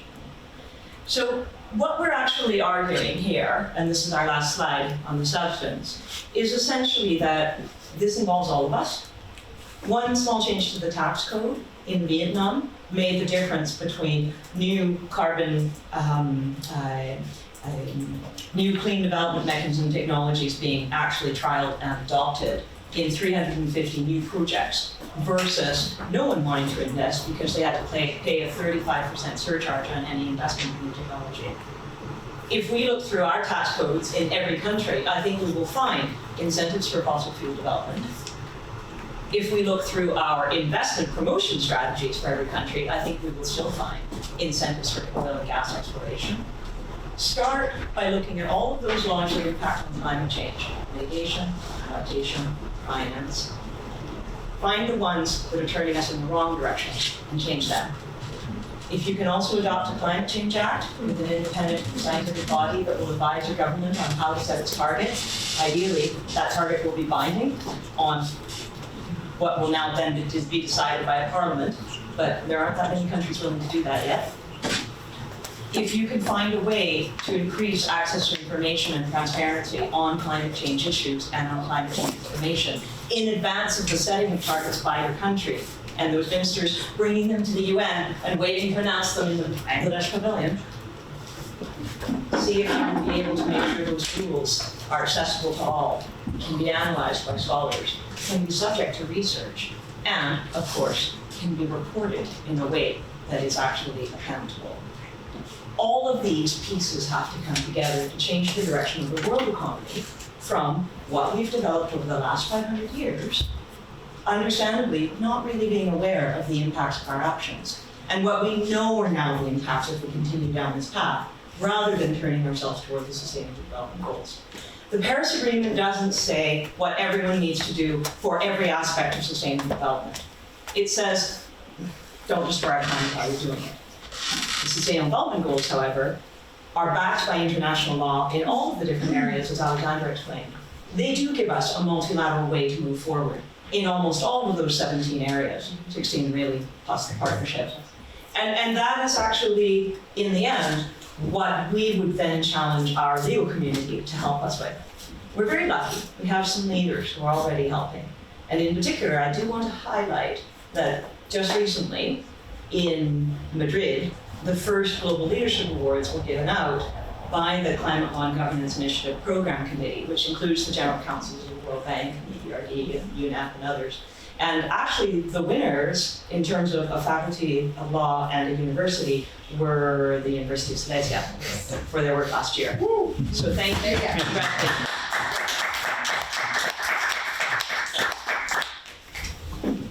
Okay. Yes. Questions? Questions here. We really weren't talking on. Thank you very much. It was extremely informative, and I realized how little I know still about all the complexity of all those issues in intersection of law, governance, and technology, and economy, and international cooperation. Okay, let's open the Q&A part. I would like to be the first. You're the first, usually. Yes. Then we're all accustomed to you now. Okay. Yeah. No, the first question actually that I waited for an opportunity to ask you is about the concept of just transition, because it's becoming the key idea for the EU for the coming decade, possibly. And I would like to ask you about, let's say, your understanding of the concept and your idea about the place it takes or should take within the whole framework of this climate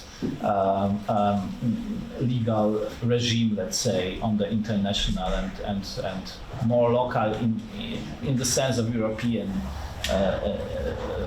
area. It's a crucial question.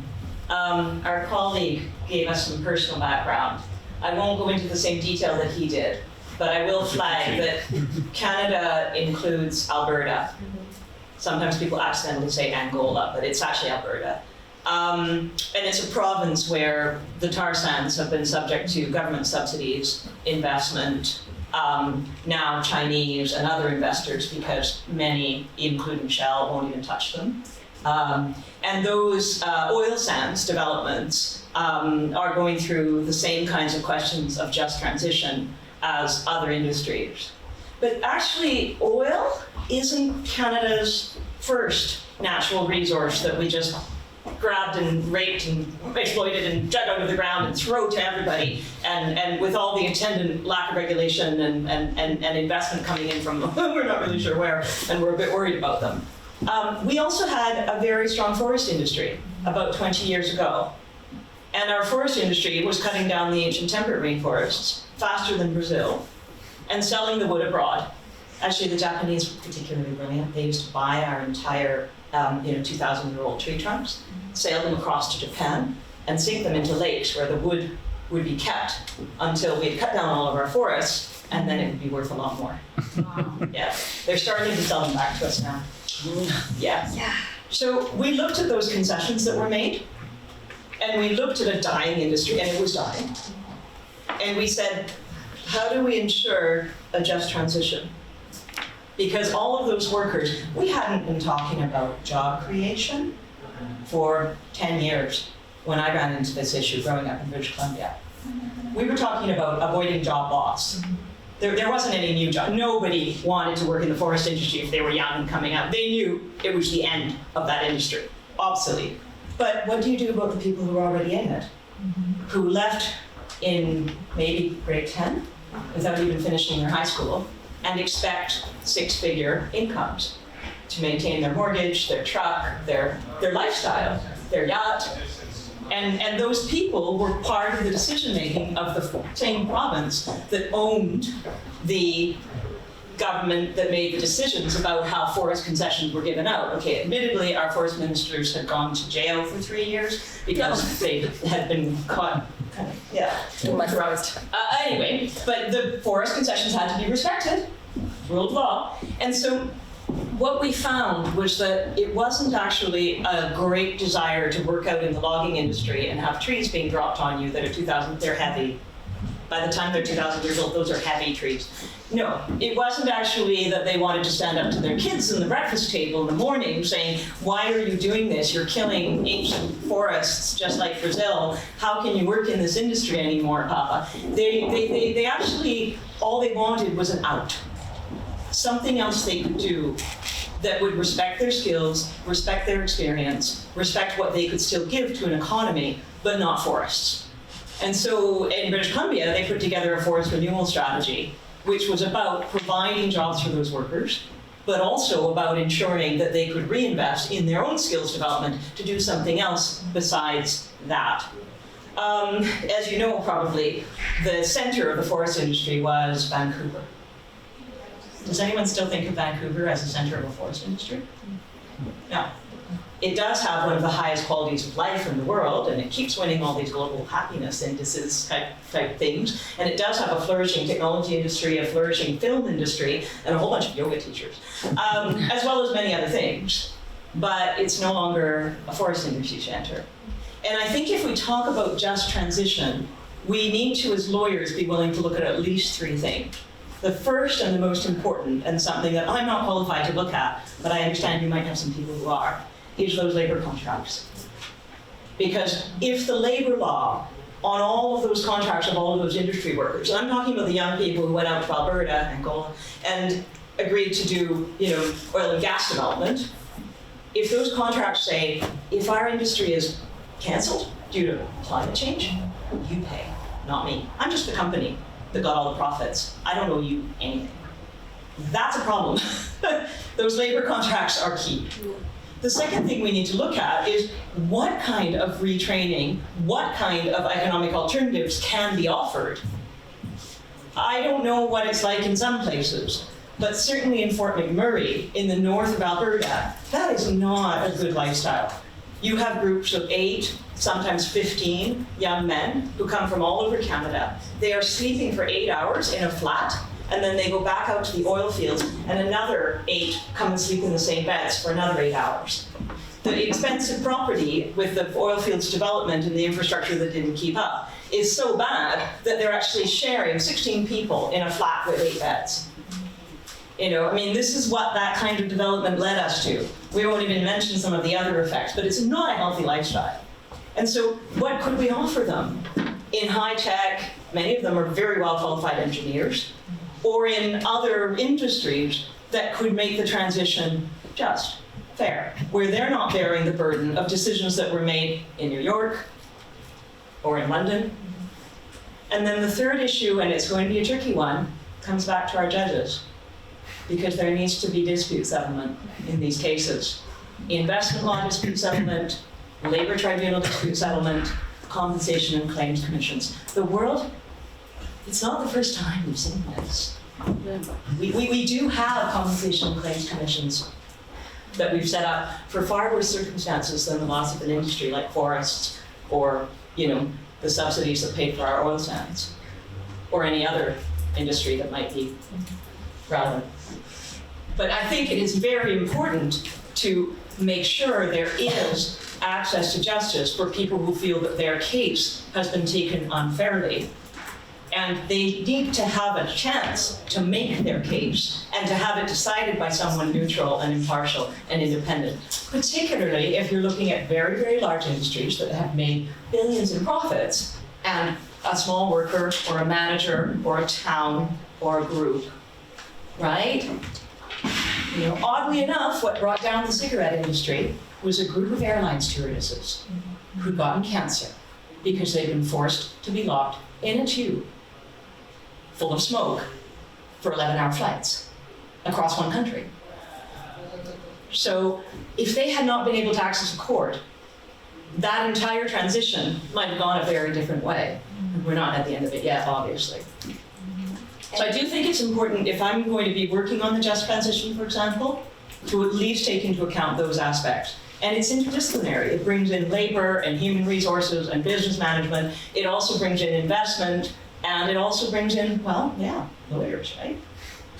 It has to. And to give another example, it's a slightly different situation, but to highlight the importance of the judiciary in a transition from one industry, if you will, to another. I do a lot of work in Colombia and advise the International Law Association of Colombia. We've actually been trying to help them figure out the transition from war and conflict to peace when a lot of agricultural communities have been used for narcotic purposes and purposes that are blatantly illegal nationally, internationally, everywhere, and trying to find avenues for these types of workers to first of all, through a peace agreement, get access, and they do have a right, if they decommission and if they say they will not burn narcotics, they have a right to a certain amount of land which has come from the state itself, and the state has taken back land that had been taken by FARC and by the paramilitaries and is trying to reallocate that. But the issue then becomes, as soon as that is starting to be done, you have people who had, corporate actors in particular, who had plans for that land, especially hydrofracking in many areas,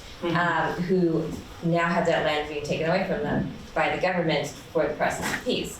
And so it's a question of who decides what is just. Is it going to be a national court? Will it be an extension of one of the peace courts that has been established? Will it be an international body, an arbitral body? One of my friends and I are doing a great deal of work on whether something like a necessity argument could be used at an international level to address a claim by a corporation that bought a piece of land like this. So it really does highlight that just transition has many different aspects to it. And we talk about things that we now kind of regard as aberrant as industries, such as forestry and just the ways that forestry practices have been done. But we also do need to remember that there are other industries that are more aberrant in many parts of the world that are not as easily talked about, but we do have to talk about them. So. And when we talk about the pathway to sustainable development and meeting the Sustainable Development Goals, it includes decent work and economic growth, Goal 8, right? And right next to it, industry, innovation, and infrastructure. So if there's a whole new infrastructure to set up, it won't be the first time that nationally or internationally we have subsidized to the tune of billions an entire industry that was collapsing. I don't know, maybe because I'm spending a lot of time in Cambridge and I'm right next to London, which is one of the financial centers of the world, I'm particularly aware of that. But as the UK presidency next year of the COP, we will need to make some proposals as to how you do this. And I am finding it interesting. I've been recently assisting Doha and Qatar with some of their discussions about where they want to go as a country and where they want their future to go. And there are a lot of entrenched interests. I'm not quite sure if you don't have a royal family that works like a dictatorship, how to make that happen easily. And it might be worthwhile to study a few examples of things like the British Columbia forestry industry. But was it in that case, let's say, a deliberate public policy of this, let's say, transferring people from forest industry to other occupations that have been, let's say, designed, offered, and so on, subsidized for some time, encouraged to be accepted by those. So, Yeah, and so there were 4 measures. The first one was a land use plan, which allocated different areas of the land for different purposes. That had never been done before. The second one was a forest practices code that essentially made clear cutting almost impossible. The third one was a protected area strategy, which created 147 new parks and turned the amount of protected land from 6% to 12 and then 15 as per the Biodiversity Convention. And the fourth tranche was the Forest Renewal Plan. And the Forest Renewal Plan was about finding alternatives for those workers that were dignified, that were at the same level as they had before, that they could actually feel proud of their work again. You know, oddly enough, what started the entire thing in British Columbia was protests of school children. Just saying. I was 14, so. Were you one of those? Yes. I had to walk from Canada down to Chile and then across to Brazil, skipping only over Colombia because of the war, as part of that conversation. Yeah. Yeah. It took about a year and a half. Not short. Thank you. Hadar, yes? Yeah, okay. Yeah, and then So Hadar, and thank then you very much, Alexandra and Harrington, for this. I learned a lot. And my point is basically, it's related to a kind of a more wider policy-related, issue, public policy-related issue. And it's about Europe versus the US in this context. And while we have been lost some fields that are very local, it's obvious that dealing with climate change is something global, right? It's not something that if specific countries would make lots of effort to fight, will be okay because we need other supporters to be on board. So my question is basically what should European legal systems do today to recruit, supporters in the industrial countries that are not on board? And specifically, of course, I'm speaking about Trump administration, who denies all the global warming and climate changes, and not only them. I mean, many others that really suspect all these things. And it's a big question because you can control a specific legal system can control its own regulations, but it can't impose it on others. And here the trouble begins. So, what kind of efforts are done today in Europe in order to try to deal with this problem? Do you want to at least explain the pavilion that is always at the COP these days? And then I can follow with what's done in Europe. Which one would you like? We are still in. The We Are Still In is a very sad, it's very important. No, but it's adorable. But it's very sad. So, 2 points. First of all, we'll talk about the We Are Still In because it's cute, and then we'll look at the other. So, at the COP, the US room was, I don't know, maybe like the size of that desk. Pretty much. This is it. It had one really sad little flag outside, and everyone just kind of looked past, right? Like happily. Just we all kind of, when we walked by. And everyone I knew kindly just acknowledged I'm British, and that's it. And I really appreciated that too. Dual nationality has its perks. But very close by was a very large pavilion, really massive pavilion with a panda bear on it. And it was the World Wildlife Foundation. There's World Wildlife Foundation American branch with the slogan of We Are Still In.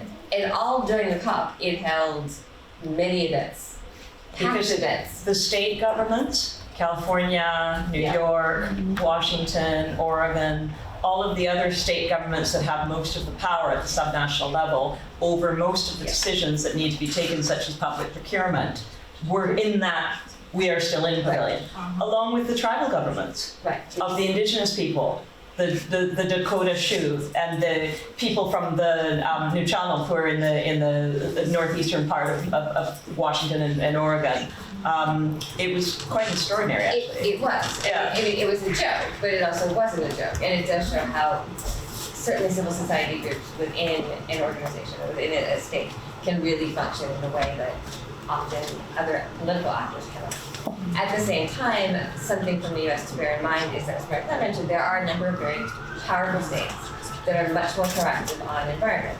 And they have formed coalitions in the West and then also in the North Atlantic, Northeastern Atlantic areas that have created carbon trading emission systems of their own and created cap and trade programs of their own.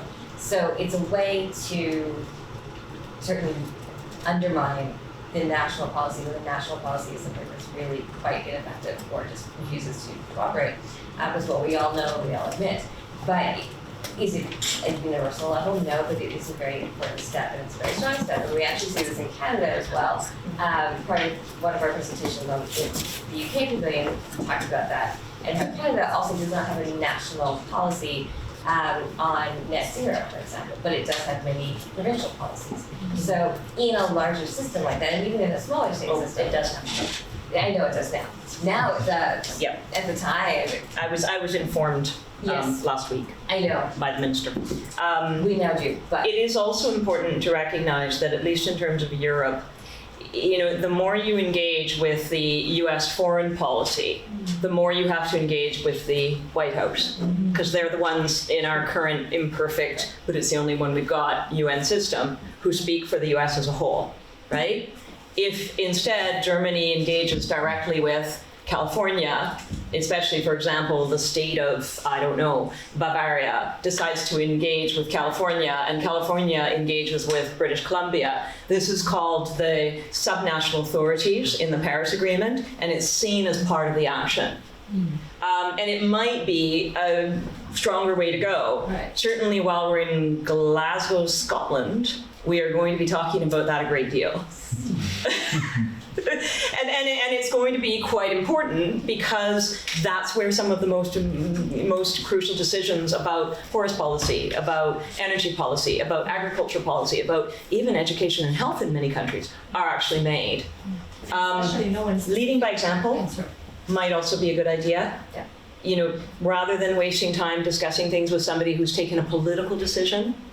You know, you've seen that work that Trump himself and his family did on climate change in the 90s, right? That you know he's aware of climate change. You know that as a person, he was signing onto and funding advertisements about why the US should do more on climate change. So what he's saying now isn't his personal point of view, it's his political point of view.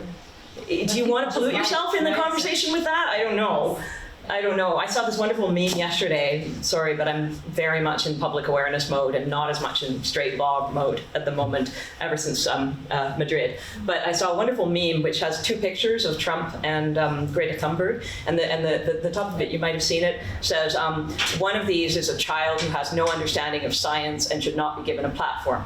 The other is Greta Thunberg.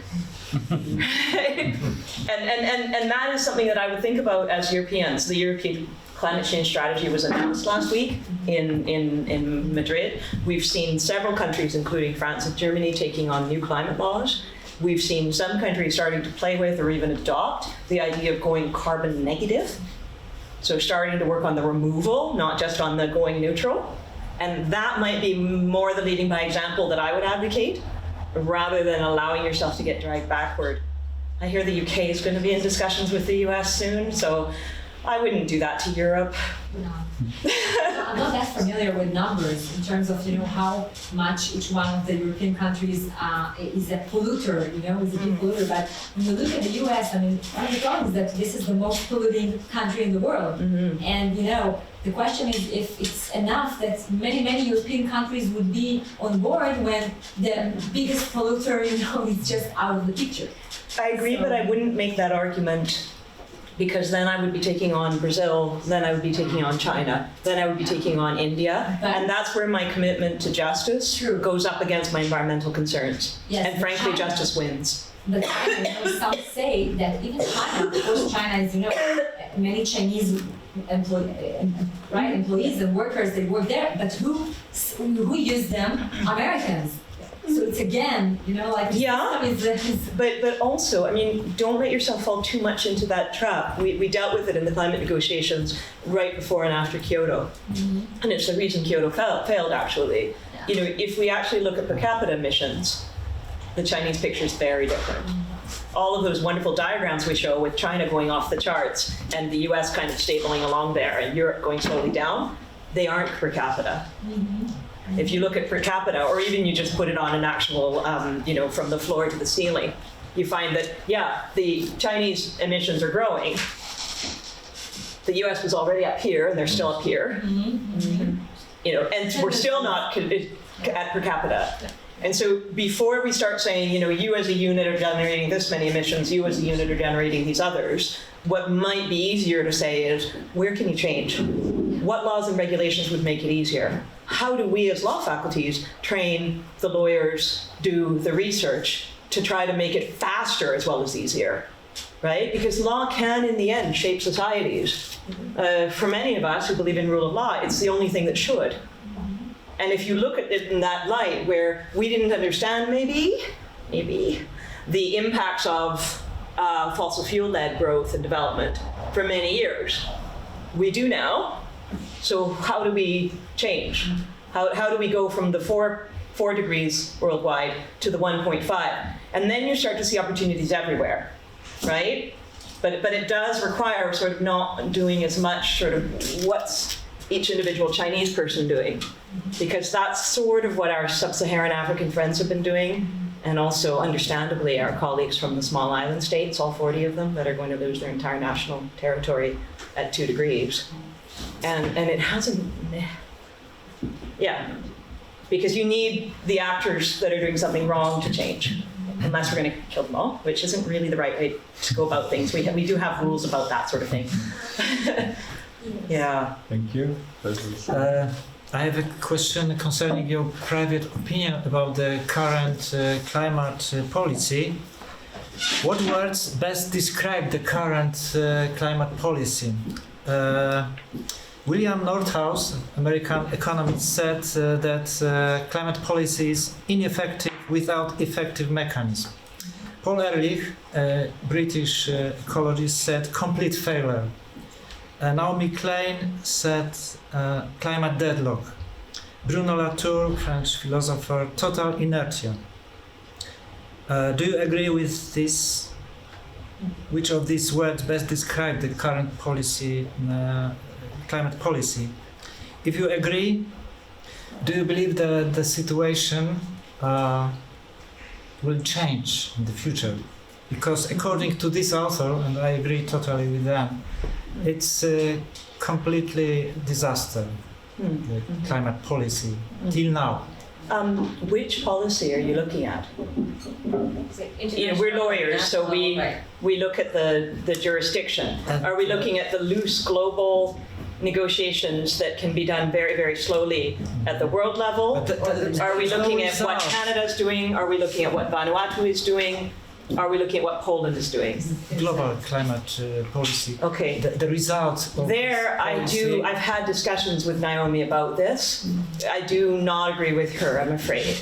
And my reason is very simple. It actually was explained to us in Durban in the South Africa COP. If you want to go fast, go alone. If you have to go together, accept that it's going to be slow. And I think Naomi would love an eco-dictatorship, and that's fine. She's not elected by anybody. She's not accountable to anybody. But I wouldn't. I'm enough inside this system. I'm enough of a lawyer who's taken oaths that I actually think that you need people to understand and support a change in policy to have it stick. Slapping a new law on someone against their will, we've seen what that does to countries. It's not worth it. And it wastes time. So I do think that if we look at climate policy in Vanuatu, or climate policy in Germany, or climate policy worldwide going slowly, very, very, very slowly, too slowly, we need to be willing to then say, okay, policy that is affecting energy, treaties, laws, not enough. The change isn't fast enough. Policy affecting marine protected areas, where many of the carbon sinks that we have to keep under there and not into the atmosphere are located. 37,000 gigatons, I was told in the presentation during the COP. That's actually improving. And there's a massive global effort being done to do it. Thank you, David Attenborough. And so I'm not willing to say, I give up, going home. I can't. I have kids. Yeah. right? So I think that in the end, what we do is we choose which policy we'll work on. And we train a whole lot of students to work on it too. And we bring in as many friends of theirs that we can. And we, in each of our own little areas, try to push for those changes. It may be that one person is a brilliant scientist who would have worked on how to get more oil out of the ground. But we caught him first. And instead he's building solar panels in Morocco and connecting it to the European grid. That to me would be a success of the policy. And I'm not willing to discount that like Naomi is in order to rush ahead for how many people can I stomp on when I get to my golden goal. Oh, they're not with me. Oh, crap. And that is a commitment to the United Nations. It's a commitment to the rule of law. It's a commitment to justice that I hold as dear as any environmental problem, even climate change. But it's partly because I notice they're, related, aren't they? If you lose rule of law, you also lose your climate policy very quickly. And that is something that I think as lawyers we need to really think about. It might not be a question of did we do the right thing in time, but rather did we do enough of the millions of right things in time and set up fair ways for people to seek justice when they paid the price and they didn't deserve to? That might be a closer description of where we're at right now globally, in my honest opinion. Yeah. So the same kind of optimism as Vice President Al Gore you represent, yeah? No, Al Gore has his own problems, and he likes to sort of show pictures of US people dying and then explain how, the world needs to act. That's not really my approach. I tend to look more at, what kind of laws we need to set in place so that an entire country chooses solar instead of natural gas. And then I'll work with anybody who's willing to help. But what actually was pointed out in the US, in the COP just recently, was that we don't actually have a cliff that we're walking off in terms of capacity. What we have instead, is more like a chasm, a crevasse. Because what the chair of the subsidiary body on technical was explaining was that actually when he meets with young people in engineering schools and in science faculties and in law faculties, they all want to work in this area, much more than they want to work in many of the other old economy areas. The problem is that they're here coming up out, and in the meantime, we have judges, we have lawyers, we have justice ministers, we have advocates, we have general counsel of oil companies, we have everybody else who are our current practitioners today. We have law professors, and we're not doing enough. And we don't even have the capacity and the knowledge to do enough. So how do we bridge that crevasse when this is the key 20 or 30 years where we either lose it or win it? And saying, oh, it's total inertia doesn't get me there. No. That just means I'm not responsible and I'm not there. It's not optimism, it's realism. You could even call it survivalism. And it reflects the international system and the complications of having to take national efforts and steps also under the international umbrella. Because as an international lawyer, and both of us are, we are both trained in an understanding of progress and how progress is created in a different way than a national lawyer or a subnational lawyer. And it does reflect a lot of the different perspectives that have to come to this problem. It's not just can we get something moving quickly to an international lawyer that's really quite anathema.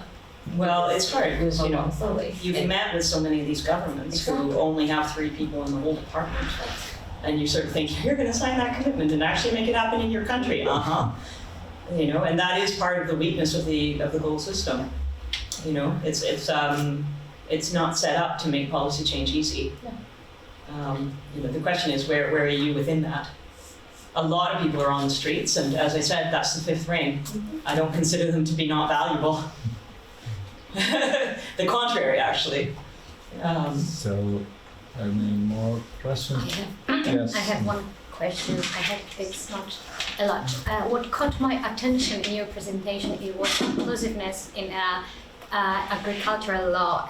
Female workers, as few weeks ago, you has presented us a paper where they show the statistics of female workers engaged nowadays. It's like 28% in 2016 of female workers in agriculture and 70-something male workers.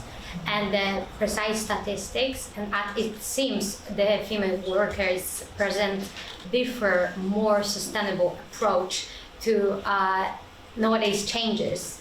And what is your idea of legal implementation to make the statistics a little bit more inclusive towards the climate changes too?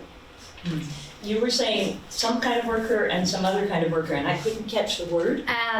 So female workers. Female workers. Yeah, and okay. Male workers and male agriculture. Yeah, in agriculture. Is the climate change impact differential? Yeah, because they presented that the female workers go with more slower, more sustainable approach rather than the male workers. So that kind of really implies to what you said about females in agriculture. I have a couple of lawyers in my center who are working specifically on food systems and agriculture. 2 of them work with the FAO, and a couple of others work with the European agricultural policy and something called multifunctional agriculture. I'm not the expert myself in what they do. I listen to them and I say, that sounds good, what are you going to do now? And occasionally I say, yes, I think we can support that. What I have heard and what I would be very cautious about is an agricultural policy that isn't ready for massive changes. And that is another question of global, right? Because if you have failure in some key countries, some people in the agriculture industry would see that as an opportunity for prices to rise in other countries that are still producing that same crop. And beyond male and female differentials, that's looking at a massive adjustment. Yeah. So I think working on gendered agriculture analysis is definitely a part of the picture, but also working on differential impacts. A few people have told me just recently that science has some good solutions here because you can grow certain plants even if the entire area has been salted out due to slow onset sea level rise. Genetically modified. Yeah.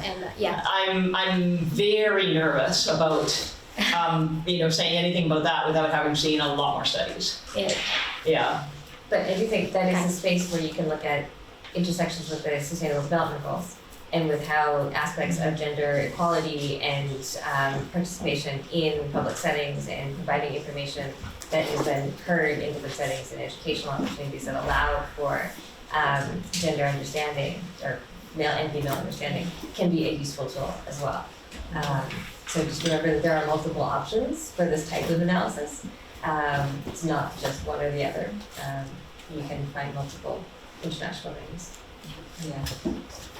We have to finish, but I can't help asking just one final question concerning your opinion on education in respect of, let's say, climate protection. I mean mainly university education. So is the situation somehow improving? Are there any, let's say, good practices or something like that that can be somehow spread or taken over in other parts of the in terms particularly in education of lawyers, of course, but not only lawyers, because most of what you have said suggests somehow that in particular in those countries where there are 3 persons in the department that commits the country to do something, it's obvious that they are not able to do much without, let's say, the strong, let's say, social background produced to a large extent by education. Of course, now this education is somehow, let's say, by public opinion, public awareness, by protest, by media, by something like that.